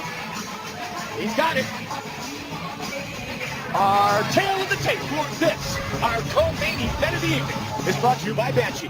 Premieres Friday, January 9th at 10/9 Central, only on Cinemax. Cowboy, 5 years the elder, the unbeaten Miles Jury. He is 3 inches taller. The reach is identical. And once again, the veteran voice, Bruce Buffer. Ladies and gentlemen, this is the co-main event of the evening. This fight is 3 rounds in the UFC lightweight division. Introducing first, fighting out of the blue corner, a jury jiu-jitsu fighter holding an undefeated professional record, 15 wins, no losses. He stands 5 feet 10 inches tall, weighing in at 155 1/2 pounds. Fighting out of San Diego, California, by way of Hazel Park, Michigan, Miles Fury Jury. And now introducing his opponent, fighting out of the red corner, a Muay Thai kickboxer, holding a professional record, 25 wins, 6 losses, 1 no contest. He stands 6 feet 1 inches tall, weighing in at 155 1/2 pounds. Fighting out of Albuquerque, New Mexico, by way of Denver, Colorado, Donald Cowboy Cerrone. And the action begins. Our referee in charge, John McCarthy. Hey, John McCarthy. You want to touch it again now? Let's look at both of you. Cowboy in the orange trunks, looking for his 6th straight win as he battles unbeaten Miles Jury, 3rd non-title fight in UFC history, featuring 2 fighters with win streaks in the octagon of 5 or better. All right, here we go, Miles. 2 guys who have won more than 10 straight. Here we go. Tonight's fight club, brought to you by Bud Light, the perfect beer for whatever happens. As I mentioned, orange trunks. for Cowboy, great terms for Jury. I want to correct what I said earlier. It was a 3-round split decision to Al Iaquinta. It was Areola that he won a 1-round decision to advance on that first live season, Joe, with Dominic Cruz as his coach. Thus, the move to a line. And as we know, Al Iaquinta is an excellent fighter. That was a very close fight. Both guys have grown substantially since then. Nice takedown by Jury right into omoplata. Beautiful control here by Cowboy, doing the right thing. Note the seatbelt around the waist, and Jury's peeling that off. Jury's left shoulder is in a bit of danger here, but by sitting up like this, he's keeping Donald from flattening him out, belly down, and putting pressure on that shoulder. The way to finish this technique is you get your opponent belly down and you push your body weight up towards his shoulder and neck. He's going to turn him and wind up on top of him if he can continue this. But no, Donald's still scrambling and still holding on to that waist. See how Miles keeps trying to peel that hand, that right hand from the waist. That's the key to this. Now, what Donald wants to do is extend his legs and push down. Put the pressure like this here. Sit him down. That's it, like that. Now the omoplata. Now Jury's in trouble. Now Jury, he rolled out of it and moved into side control. And that was Jury sacrificing the position and winds up on the bottom. Again, Donald Cerrone has a very underrated ground game. Very high-level jiu-jitsu. 15 of his 25 curls. Got the back. Jury's submission. Jury's in trouble. Can he catch a move? Body triangle. Jury should roll towards the side where the triangle's locked up. Note he does that. Jury's well educated. By rolling towards the side, you put pressure on the ankle and make it much more difficult to squeeze down on the abdomen. It's a very painful position to be in for Jury. And Donald's going to roll him back towards his right knee, alleviating the pressure from the ankle and allowing him to squeeze down the abdomen. It makes it very hard for Jury to breathe. Jury, black belt in Brazilian Jiu-Jitsu for over a year now. Well, Cerrone, I don't know if he has a belt in Jiu-Jitsu, but it is black belt level, without a doubt. His ground game is. We always showcase the striking of Cowboy, but as you talked about, his submission game, Joe, truly outstanding. Yeah, you don't think about it because he's so dangerous in his stand-up. But he's a well-rounded fighter. Over 75% of his wins by submission. Yes, he's doing a great job here controlling Miles Jury. And remember, Miles wanted instigated the scramble, and Donald has dominated position since they went to the ground. Jury 15-0, 6-0 in the UFC. The thing about that body triangle is it's great for rear naked choke, but it keeps you from switching up to an arm bar. You've got to release it if you want to attack in some other manner. But if Donald can get him on his back, or on his belly rather, and flatten him out, it becomes incredibly painful. That's what Donald would much rather do,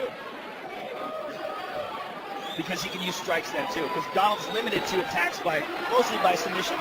It's really hard to get effective strikes on when the guy's laying on top of you. Now, if he can roll him over and get on top of him, then it's a different situation. Donald switches it to the other side, and Jury, who is very educated on the ground, will roll towards that right side now. But yes, note how he's doing that. He's trying to put pressure on that ankle.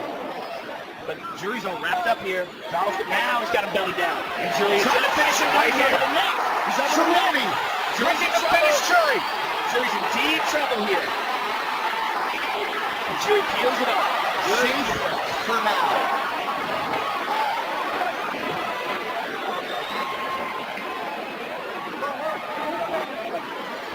Cowboy was looking for the 6th rear naked choke of his career. He's putting Miles Jury in some real danger so far in this round and shown dominance on the ground. 10 seconds. An excellent round for Cowboy. Look at this. Switches to the armbar, as we're saying. That's a big round for Cowboy. Miles Jury's strategy was to instigate the ground game, and boy did it backfire. And that strategy is based out of respect for the stand-up game.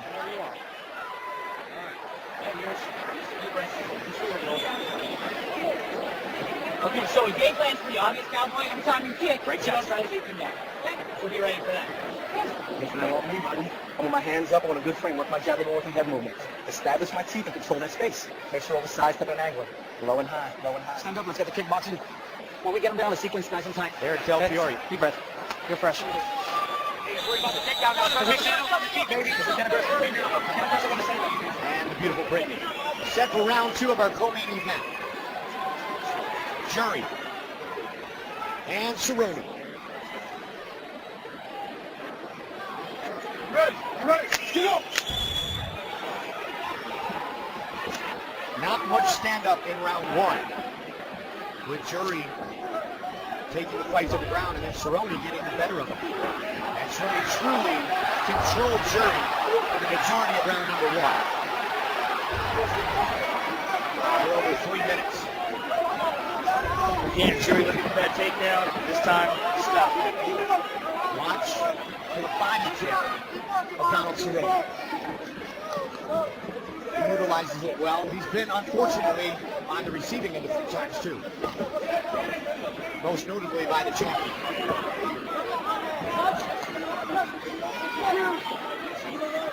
Very supremely confident. At 15 ago. Well, that first round had it definitely shaken a little bit. Absolutely. Completely dominated on the ground by Donald and ended the round defending an armbar. He didn't really make a choke, but was controlled for most of that round. Thank you. Let's go. In the corner of Donald Cerrone. Again, that right hand over top. Henry Smith. The overhand, you overdo all that. Straight right lead, looking left high. You circle to that left high. Circle to the left high. There you go. Yep. Donald looking for his openings here, looking to measure Jury. Eric Del Piero said many years ago that Jury is the future. He's trying to make sure the future is now, spinning back for fifth. 2 minutes into round 2. Co-main event. His tactics, attempting takedowns and grabbing hold of Donald. He's already got Donald being really cautious with his kicks, not throwing as many kicks as we sometimes see from him. Looking to really establish his rhythm on stand-up. And that's one of the good things about utilizing takedowns. There's a nice right leg kick by Donald. The more you utilize takedowns, the more you make your opponent consider the possibilities. Cerrone, 4th ranked at 155, Jury number 8. So a great showcase. Earlier tonight, the announcement that Anthony Pettis will defend his title against Rafael Dos Anjos. 15 UFC fights in 3 years. Cowboy just getting out of the way there. Nice kick, but caught. Cowboy able to rip that leg back into place. Again, he heard Greg Jackson in the corner saying it's pretty obvious that when you throw a kick, the game plan is to catch your kick and try to take you down. He's doing a good job of pulling him back. Jury in the southpaw stance. Back and forth. Well, kicks to the body by Jury. Overwhelmed. No surprise. On the leg. Jury with another good kick. That was a nice one. That was a nice one. Cowboy does have an outstanding triangle. He's won with it 7 times. Everything on his back is good. And it's because he's such a good kickboxer, a lot of times throwing those kicks gets you taken down. So his strategy was to get people off his back. It kind of allows him to stay open and stay active with his kicks and striking. Yeah, he's very comfortable on his back. We saw that by attacking that on the plata, securing the back mount. That last kick, Joe, he really turned the hip over.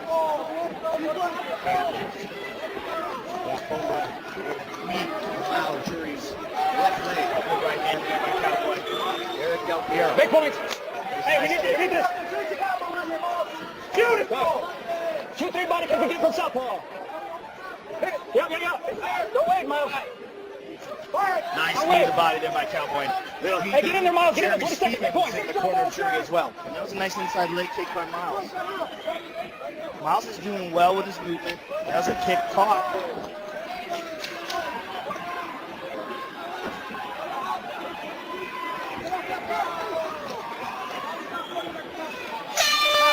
Miles Jury was first brought to Alliance to be a training partner to Jeremy Stevens. He lived with him, and now they're teammates. Right, deep breath. We need this round. We need to push him no matter what. He's a popular guy. They're not going to give you that second round. All right? Listen, you're fine. You're seeing it. He's reacting to your feints. Let's put some heavy combinations on him. That overhand is there every time. Stop respecting him. He's going to respect. He's biting on every one of your feints. Give me a feint and then attack. Anything you want. The overhand is landing every time. Your body kicks are landing from southpaw. We need to pressure him. Let's go. It's going to be up top all day. All right? Let's do this. Go to fucking work. Cowboy perfect in 2014. There's a good kick to the body by Miles Jury. And a nice right hand by Donald. Jury landed a couple good kicks to the body in that round. And they want him to continue that in the third round here. Third and final round. 5 minutes remain. I think he's going to really heat up in this round. Good combination there by Jury. I like how the corner Jury said, do not respect him too much. Go after him. You can be effective with the combinations you've been trying to put together. And Donald's looking for that front kick to the body and utilize effectively on Jim Miller. He's a bonus machine too. 10 bonuses and 15 UFC fights. Numbers going to back this. That one missed again.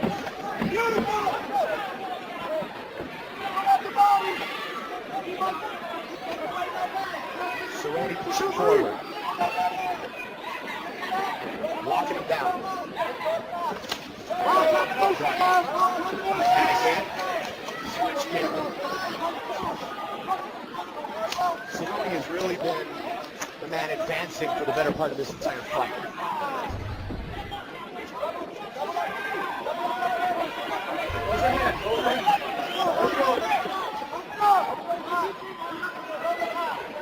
His first year as a pro, Cerrone fought 5 times, won 4. Jury wants the takedown. Again, with that nice leg kick. Jury instigates the clinch here. A battle for position and very important right here with just over 3 remaining.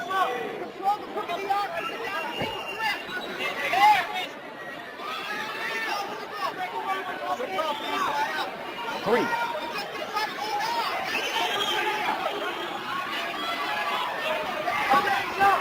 They break.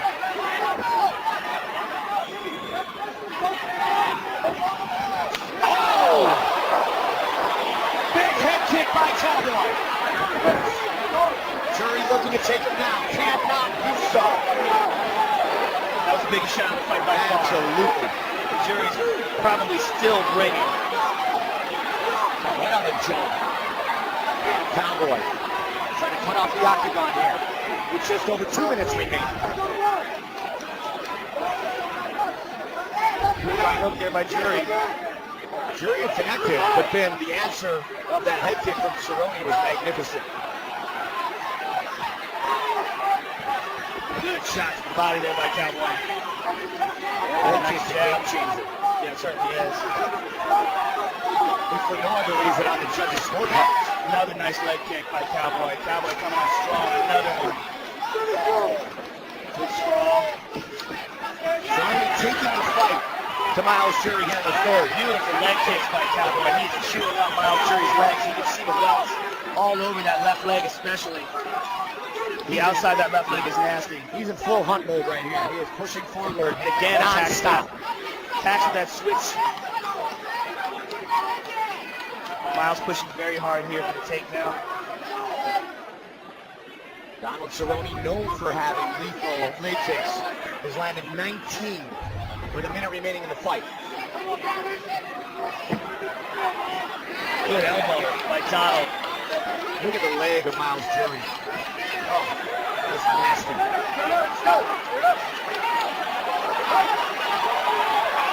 45 seconds. Cowboy remains the aggressor. Biggest fight of Miles Jury's life. He's getting beaten up here in the third round. Donald's really coming on strong. Really, he's showing some excellent takedown skills. Trying very hard, but Donald's defense is really on point tonight. Miles Jury may very well be the future, but Cerrone telling the world his future is not now. Right. Yeah. Oh, hard kick with that. Those are the kicks that made him mad. He is winding up with these. That's an angry Donald Cerrone. That's a guy who felt his teammates got insulted. And then, was a statement by Cowboy. Those are some of the nastiest leg kicks when a guy is on the ground that I've ever seen. The way he wound up, like he was trying to kick a soccer ball to the moon. You want to talk about putting a serious stamp on things. Donald Cerrone sending a message not just to jury, but to everybody in the final seconds. Look at these, the wind up in these. I mean, he's not even attempting to hide what he's doing. He's going shin to shin with him, just slamming these in there. And Miles Jury's just surviving. I mean, the end of that was just a beating. And this is back to the first round where they went to the ground and they were all set up by that omoplata. Eventually gets his back. Donald attempted to get that choke, fought that off, and then fought off the armbar. Here's the kick to the head in the end. It really rocked Miles and had him in all sorts of trouble. Just an outstanding performance by Donald Cerrone. Bruce Buffer has the official decision. Ladies and gentlemen, after 3 rounds, we go to the judges' scorecards for a decision. All 3 judges score the contest 30-27 for the winner by unanimous decision, Donald Cowboy Cerrone. 6 straight wins at 155 for Cowboy. And he really put a stamp at the end of that fight. I mean, that was Donald Cerrone sending a message to Miles Jury. Not yet, sons. Donald Cerrone, Khabib Nurmagomedov with the longest active win streaks at 155. TJ Grant not far behind. There's the champion with 5, and El Katui with 4. Cerrone. Maybe we hate each other because we both want to be the best. We both want to be known as the man. Just look at the numbers. I'm 15-0. Between the both of us, we've hardly lost a round in mixed martial arts. 2 of the best fighters in the world. Genuine dislike for each other. And we get to go in the cage and fight. Like, I mean, how beautiful is that? There's a level of intensity attached to this fight that is really unprecedented. Daniel insulted me and really doing his best to piss me off. It's what he's definitely brought out an extra motivation that I need. If you gotta hate me to train harder, there's an issue. I mean, come on, dummy. I'm training because I'm fighting for the UFC title. Daniel Cormier is a sensational wrestler. Oh my God, are you kidding me? Oh my God! This is a championship caliber fighter that is coming, guns blazing. In John's mind, this is an opportunity to shine, and he wants to go down as the greatest fighter the sport has ever known. This is the moment where I show what I'm made out of. This is one of my moments of greatness, to beat the almighty Daniel Cormier. This is the culmination of an athletics career that spanned 20 years at the highest level. This isn't just for me, though. This is for all these people that need a new champion. I'm the person that shows there is hope. It's different from me. When you got a guy that has purpose, now you're in a dogfight. I've played this fight over and over in my head, and sometimes I stay in the game like hell. You know, I just digging deep, bleeding. And then other times I think about the fight, and I just see myself making him look like a fool. But which way it'll play out, I'm not sure. But I'll be ready for both of them. Doesn't matter. I'm just gonna beat his ass anyway. I have been waiting for the man that is my equal. Talk is over. I'm gonna give him what he's wanted.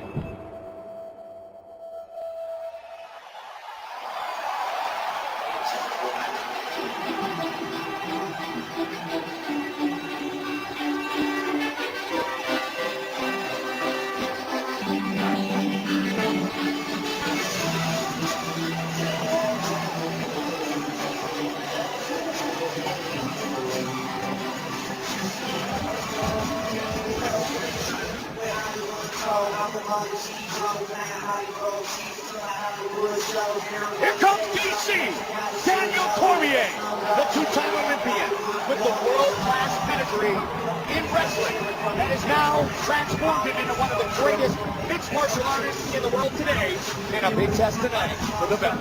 And one of the best moves that he ever did is training with AKA Luke Rockhold right there, and of course the best heavyweight on the planet, Cain Velasquez, UFC champion. Going at it day after day for Cain Velasquez has really made Daniel Cormier the fighter he is today. Training with the best in the world, and it's one of the same, that's sort of like the same intensity that Velasquez has when he fights. The same way that Daniel Cormier fights. They push each other, they make each other better, they aid each other in training to an immeasurable degree. He came right behind Dr. Jeff Davidson. They talked about how hard They spar quite often. And Cain Velasquez is saying, I would not be the fighter I am today without Daniel Cormier. And of course, as you mentioned, the same has been said oftentimes by DC. Iron sharpens iron. There's no way around it. You need a top champ to develop a top fighter. You need to feel that pressure. You need to have that competition in the gym. You need to have that guy who pushes you to your limits. And Daniel Cormier and Cain Velasquez have that in each other. One of the things that makes them so great, their friendship, the fact that they're able to compete now in two separate divisions. And tonight, if Daniel is successful, he's champion of two separate divisions. That's the That's the iron at AKN. Cain Velasquez is as nasty as he gets. Yep. He has fought bigger guys before. Heavyweight Grand Prix winner in Strikeforce set to fight for the UFC Light Heavyweight Championship.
In Newark, New Jersey to win the belt.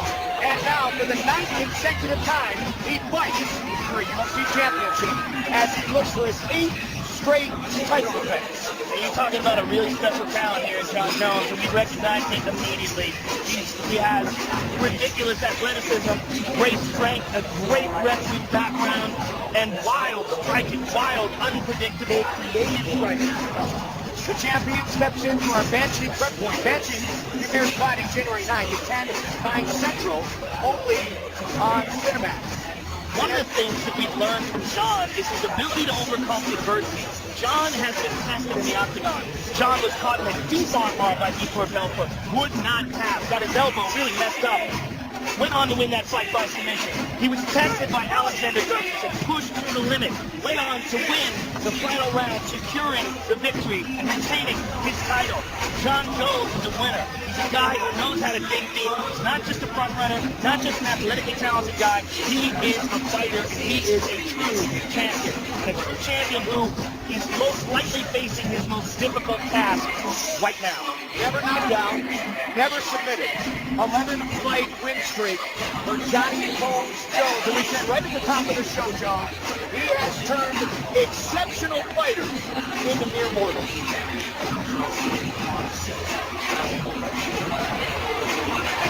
The undisputed UFC Light Heavyweight Champion, John Bones Jones.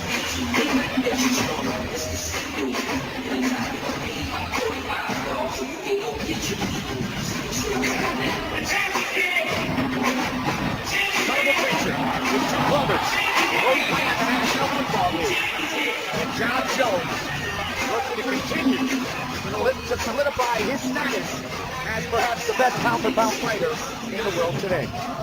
Our tale of the tape for this, our main event of the evening, is brought to you by Banshee. Premieres Friday, January 9th at 10, 9 Central, only on Cinemax. Pardon me, Cormier 35, Jones 27, 6'4", 5'11". Look at the difference in reach. 12-inch reach advantage for John Jones. Here is Bruce Buffer. Ladies and gentlemen, this is the main event of the evening. Presented by Bud Light, the perfect beer for whatever happens.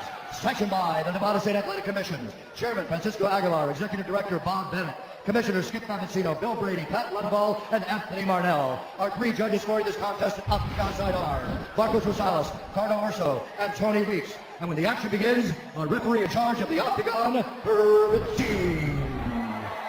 This bout is sponsored by Bud Light, the perfect beer for whatever happens. Metro PCS nationwide 4G LTE, riding on the T-Mobile network for $40 period. And Banshee premieres Friday, January 9th at 10/9 Central, only on Cinemax. And now, this is the moment UFC fans around the world have been waiting for. Live from the MGM Grand Garden Arena in Las Vegas, it's time!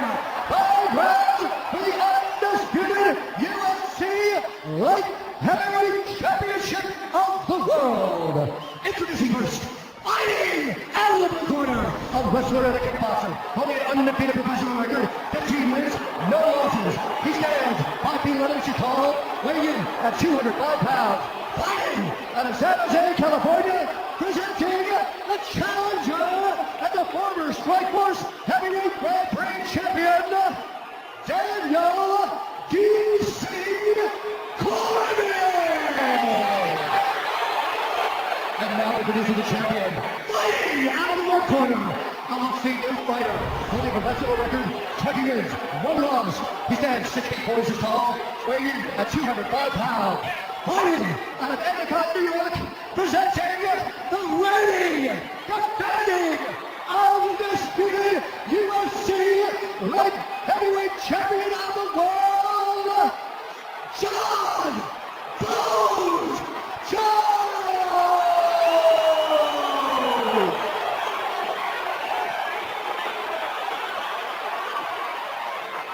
All right, gentlemen, we've been over the rules. Protect yourself at all times. Follow my instructions. You can have a clean fight. You can touch gloves if this time appears. Let's do it. They touch gloves. And now they'll go to battle. Daniel Cormier. John Jones for the light heavyweight belt. Here we go! Tonight's fight brought to you by Bud Light, the perfect beer for whatever happens. John with the action early. Nice knee to the body by John. 12-inch reach advantage for the champion. That is significant. John with a head kick. Blocked by Daniel. Knee to the body by John. Cormier wants to get inside. Only Alexander Gustafsson has taken Jones down. Nice elbow inside by John. An uppercut by DC. An uppercut by John. Kick to the body. Watch for the nasty elbows. Jones is able to establish top position. DC's right back up. DC's knee was trapped in a very weird way during that takedown. Hopefully there was nothing injured. Nice knee to the body, or to the knee rather, to the thigh by John. Cormier just taken down for the first time in his MMA career. From Daly to Jones. John with those kicks to the thigh that he loves to do. Those straight kicks. Cormier trying to close the distance. That will be a big challenge throughout this fight. He's trying to take John down again. This time stop. DC hold on to the neck. John's back up. NCAA runner-up, lost to Caleb Sanderson, perhaps the greatest American wrestler ever. And a two-time Olympian, Cormier. Uppercut and over the top. DC staying on top of John, staying very close to him to mitigate that reach advantage. Jones has been able to literally freeze great fighters. Good straighten up by John. With the way he utilizes that reach that you talked about. Those kicks by John as well that DC's got to be careful of. As he's close to the distance, nice elliptical kick to the thigh. Jerry boxing by Cormier, good elbows and a knee by Jones. Nice knee to the body by John Jones. Very good at inside fighting, despite being a big man. Good right hand from the top by DC. Cormier has stayed within striking range so far in this first round. And you see him staying right on top of the champion. Nice knee to the body by John. Good jab by Cormier. John moving away from it. Calling him in. He possesses such a large arsenal off strikes. Well, he's so creative. He's so comfortable with ice. So comfortable with his takedown defense. He's not scared for it. Southpaw stance. Threw a left to the body of Cormier, as Joe mentioned. Stays in the southpaw stance. Now back. So orthodox, perhaps momentarily. 90 seconds on the clock.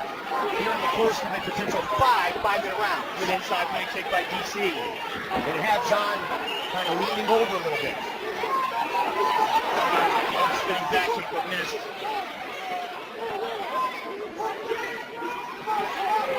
August 4th was the press event that started all of these fireworks. Jones so far 2-1 significant strikes land. Good left hook to the body by John. And DC's obviously having a hard time closing the distance.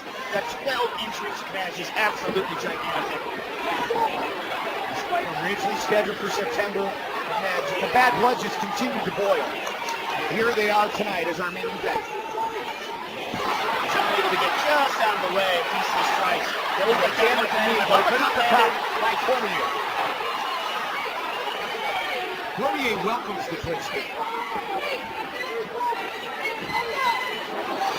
Jones very difficult to take down. Got a great Greco-Roman wrestling background. Good combination by DC. John moving away, taking some of the force out of those. Good kicks to the body.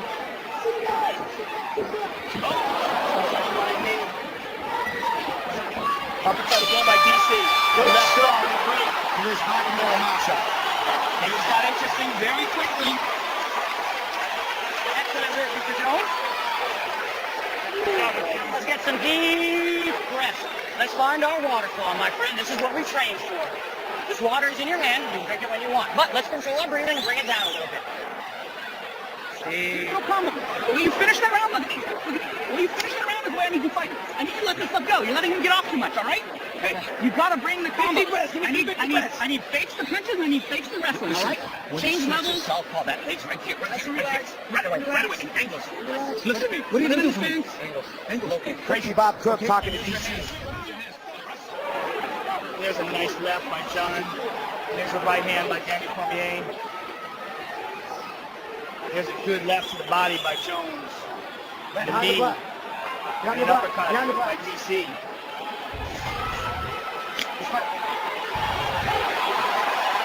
Round 2. Good kick to the body by John.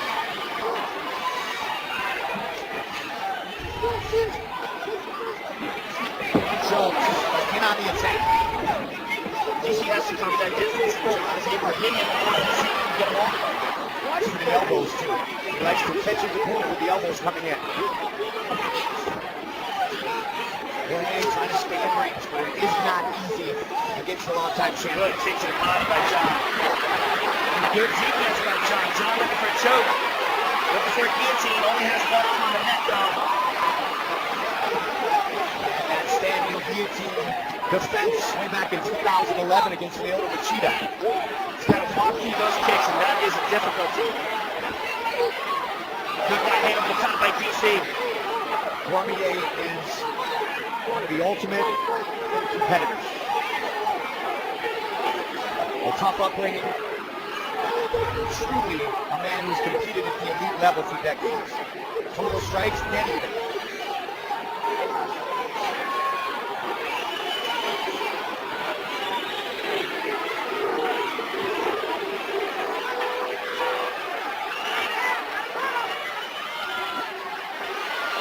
Jones got to be careful. He's out. Cormier had not lost a round. John looks for that same shoulder wrench that he used on Glover Teixeira there. The loose underhook. And he yanks on it with an overhook. So as I was saying, DC had not lost a round coming into this fight. Was round 1 the first. Good right hand left by DC. As long as DC can fight in tight like this, that's his world. Kick to the body by DC. Both men Elbow in tight. motivated by the other's lineage.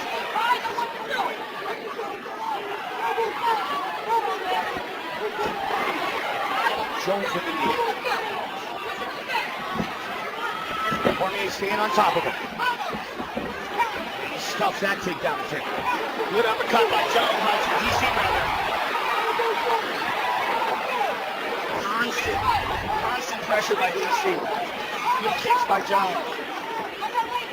One of the biggest championship fights ever is in round 2. And Cormier, very effective here in the second. There's that again. Every time DC, oh, nice elbow again. Nice short elbows inside. Every time DC goes for that underhook, John tries to wrench that shoulder the way he did before with his share. Good knee to body by DC.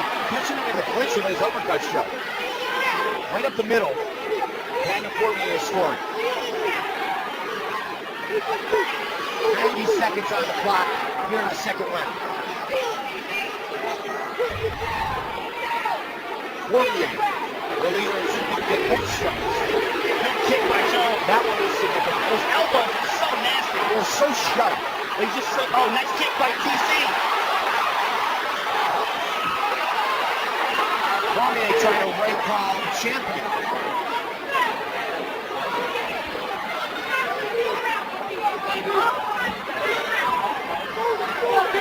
Jones the first to take down Cormier in his career.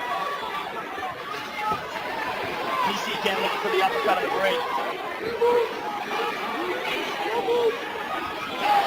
DC shoved him over. In this type of fight, negates the reach advantage of the champion. Well, John is exceptional at fighting inside, even though he's a tall guy. We saw that in the glove with the shot. I put my hand by DC. But again with those high kicks. Answer.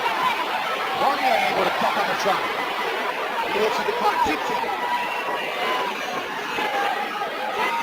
Cormier said he wanted to turn this into a good old-fashioned dogfight. Oh, it is a dogfight. Oh, good punch by DC. And another one. Big finish in round 2 for Cormier.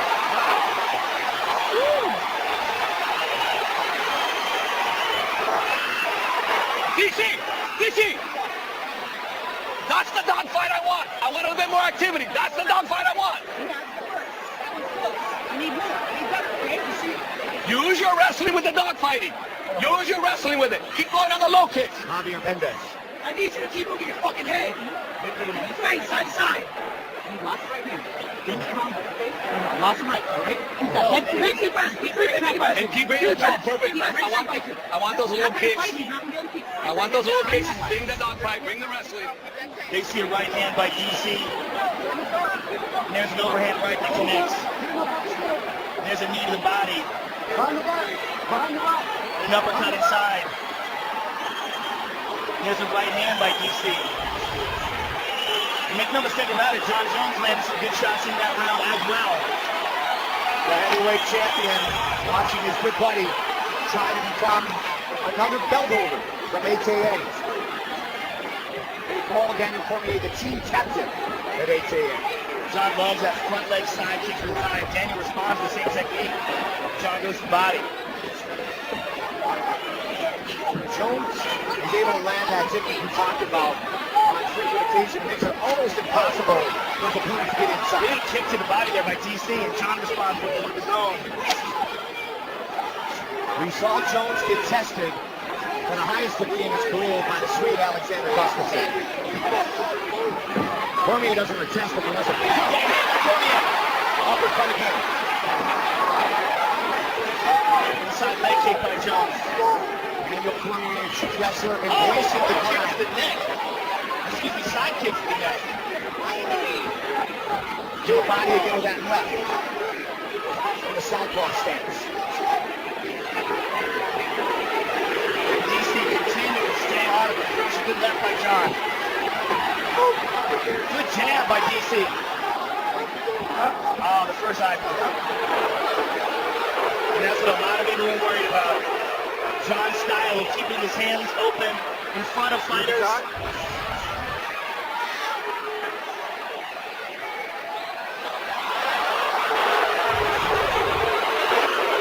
You need the doctor to look at it? Yeah? Okay, let me take a look. You ready to fight? Hold on. John, your fingers have been coming out this way. I need them up. You're going to be putting your hands out measured. I can't have them coming out this way anymore. Okay. All right. Right. Well handled by her team. Unintentional. Battle continues. And John seemed, big kick to the body by John. You can see John seemed very sincere in his apology. Absolutely.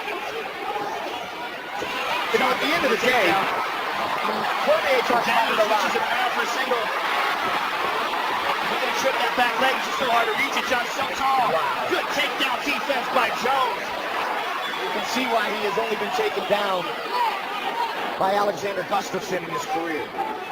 What a feather in the cap of Gustafsson. Yeah, absolutely, right? The takedowns in MMA are largely part of timing. Oh, there's that right elbow. elbow inside by Jones. So vicious.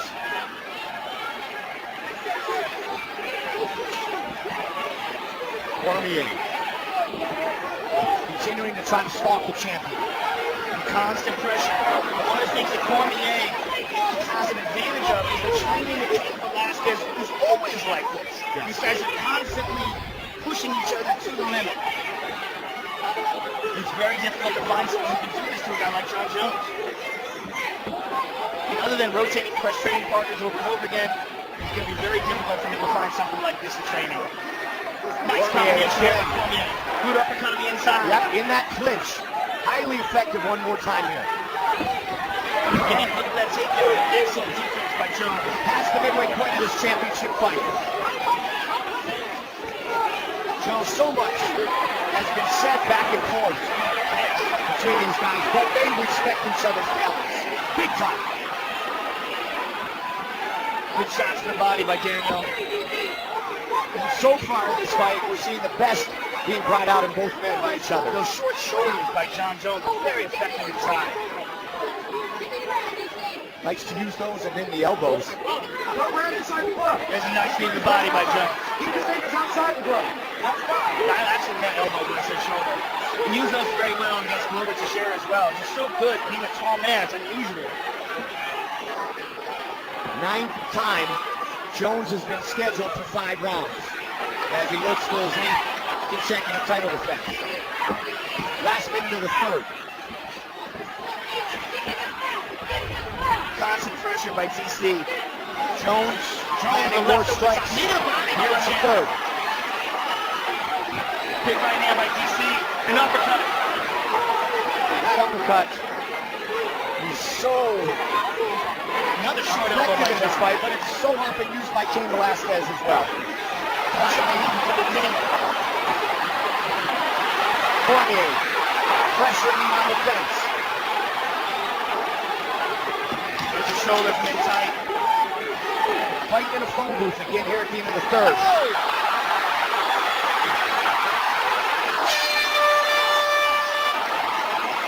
What a fight. What a fight. What a closely contested fight. Head up. Head up. Head up. Do you want this? Okay, beautiful. You're trying? Hey, look at me. That's not enough. I need more, okay? I need more. Head up. Back against your face. Head up. Put your bucket in. There's some water. Wipe the water. Yeah, we're wiping it. We're wiping it. You see. Can you give me more activity, buddy, with the hands? It doesn't have to be hard. Now listen, circle and hit this guy. Circle and hit this guy. You understand me? Circle, crack, crack, crack. Circle, crack, crack, crack. Pretty easy, right? When you lock up, lack all day. That means you're a piece of body. Tom and Jerry! Tom and Jerry.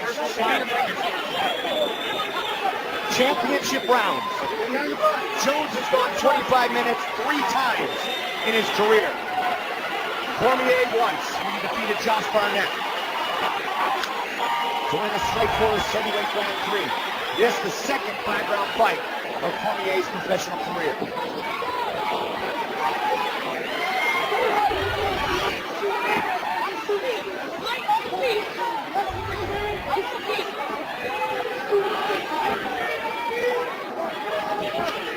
Good left to the body by John. Lots of mutual respect shown here early in round 4. Both men have scored. And look at this, Joe. Total strikes as we hit round 4. Cormier 86, Jones 81. What's that one? Big kick by John. That's how close this fight truly is. John's being very effective with that straight left to the body. He goes high with that kick. There's that short elbow. Knee to the body by John. DC's got to get busier. A lot of work with the clinch game for these two men. Look at this. John coming down DC. takedown against Cormier in his career. And that was an emphatic takedown. The side kick to the thigh up against the cage. He's looking to take it down again, and he does. Wow. Momentum is rapidly rising in the corner of Jones. John's looking to try to secure a choke. Looking to try to get that forearm under the neck of Daniel. Daniel trying to catch his breath here. Daniel's in trouble here. John gets that a hold of that. He might be too weak to defend this. He's trying to get up, but in getting up, he better not expose his neck. Jones very judicious here. Waited for him to get up to elbow knee. Watch for that uppercut. He's going to take him down again.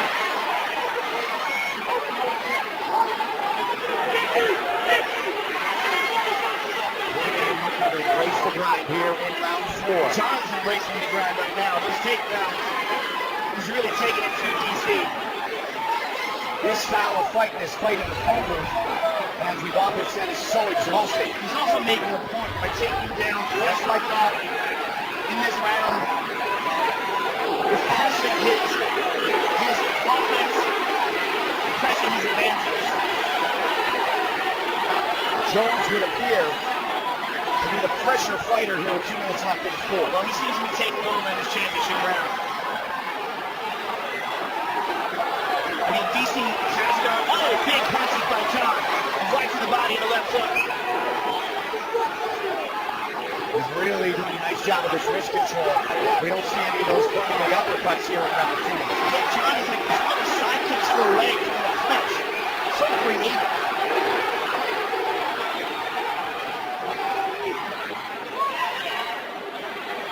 There's that elbow.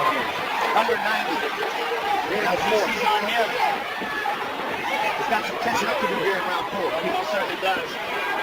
Unless he does something really dramatic. I don't know how he's going to. Was John utilizing his leg? Good kick by DC.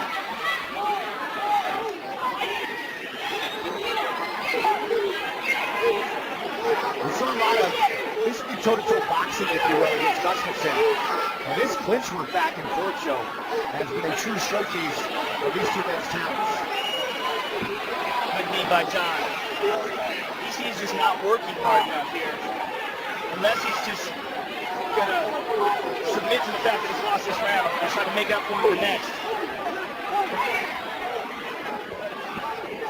John's being more effective in the clinch.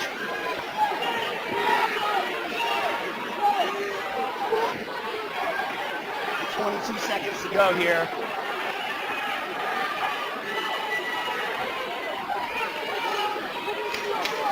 Final 10 seconds of round number 4. And a big round for the champion. This is probably the best round of the fight for John Jones for sure.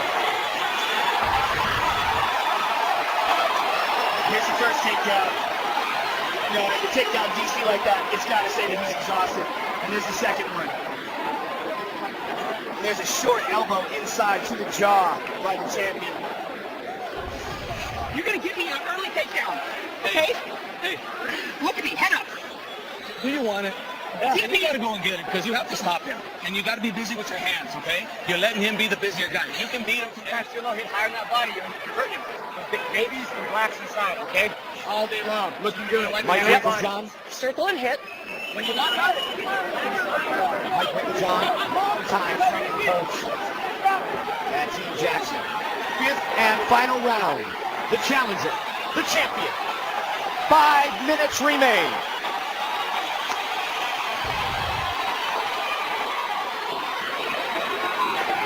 Bad blood, which is boiled over. 2 kicks, head kick, big uppercut by DC. You heard the Cormier saying you got to barrel through him, take him down, and finish him. Can he get the takedown? Not yet. Stop. A great Greco background of Jones. I mean, amazing with DC's credentials. And John's been able to stop almost every takedown attempt. John, a junior college national champion. Look at how Hershey is paying attention to the gloves. Wants to make sure that John's not digging his fingers underneath the gloves to hold Daniel's arm in place.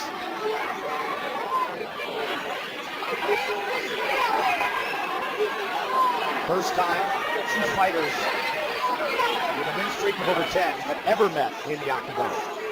Clinch control has been a true factor in this fight. But Daniel's having a really hard time getting that right hand back. He got it free now, but John's got this excellent control of his wrist. Big shots by John here to the body. And that right hand, Joe, in the first couple of rounds was maybe the best weapon that Cormier had with those uppercuts. John looking for the takedown again. Cormier coming in had outlanded every one of his opponents in his 15 fights. Let's see what the stats say now. Jones by 11.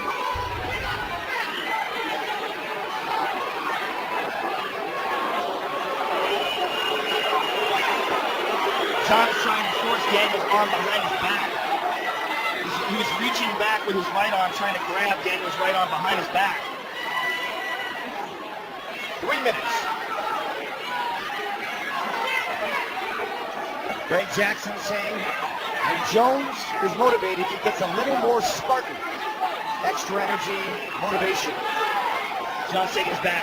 We've seen it here tonight. He's taking Daniel's back here. Daniel's trying to spin out, and he does. Halfway through the round, Daniel Cormier needs something big. His corner was telling him he needs to stop John. Both men, Joe, are certainly leaving it all in the octagon.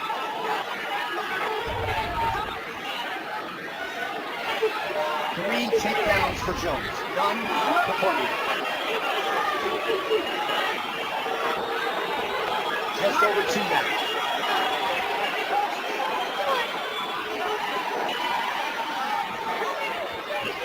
Cormier trying so hard to get a takedown, he just can't. John momentarily. So good in his balance. They always wonder what James will do on his back, but they never find out because nobody puts him there.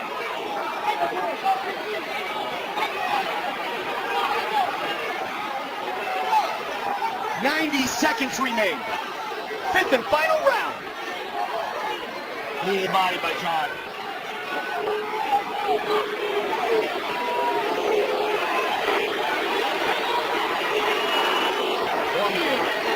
It's almost like he's trying to take John down for a moral victory at this point. He's not going to stop the fight by that. Elbow by John. That one off the arm. And again, the body to the body. To the rib cage of Cormier. There it is! But John Jones springs right back up to his feet. There's a lot of effort in that takedown. Picked him up, threw him down with the champion. Right back in control here. 30 seconds. Good spinning elbow by John. Good short elbow by another one. Jones takes a look at the clock. 20 seconds. His corner's yelling for him to back up. Got the neck. 10 seconds.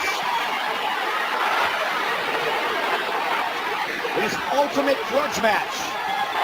Goes the distance. Perhaps maybe all the bad blood has not rolled over. Wow.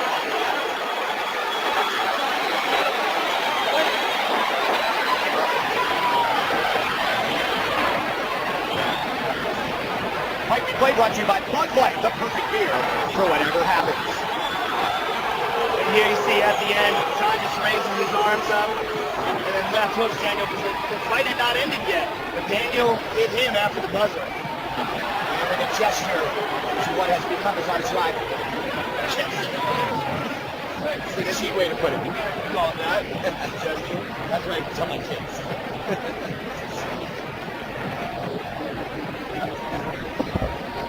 The heavyweight champion looks on with a look of concern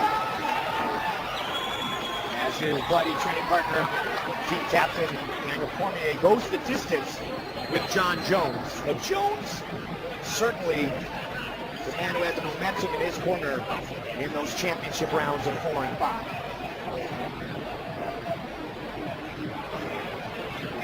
Cormier got inside a lot in this fight.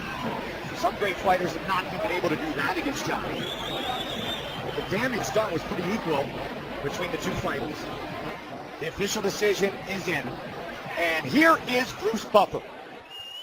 Ladies and gentlemen, after 5 rounds, we go to the judges' scorecards for a decision. All 3 judges score the contest. 49-46 for the winner by unanimous decision. And still, the undisputed UFC light heavyweight champion of the world, John Bones Jones. John, we're very short on time. We're very short on time because the pay-per-view is almost out. That was a spectacular performance, though. A very, very difficult and tough fight. Give us your thoughts on it. Hey, for everybody who bought a Great Bone shirt, take it back now. You want your money. See what this shirt says? I'm Reebok. It says unbroken, baby. This team is unbroken. Let's go, baby. And still. How happy were you that you were able to take him down, not just once, but several times in this fight? It felt great. I tell you, man, he's only human, man. The undefeated DC, all the haters, all this crap he talks, it motivated me. Took him down. I think it's like, I don't know, 5, 10 counts to 0. I'm sorry that I'm being classless right now. I do not like DC, and this is why I'm being this way. Congratulations on retaining your title. John Jones, ladies and gentlemen. We are short on time. We want to remind you that tonight's main event has been brought to you by Muscle Farm, fueling athletes safely. Of course, you can hear from both fighters later at the press conference and on the post-fight show on Fox Sports 1. Jones remains the champ. UFC 182, Jones versus Cormier, has been brought to you by Harley-Davidson. The new Street 750 and 500 motorcycles are in. Grab yours and don't look back. See the new motorcycles at HarleyDavidson.com. And by Fanchic, premieres Friday, January 9 to 10, 9 Central, only on Cinemax.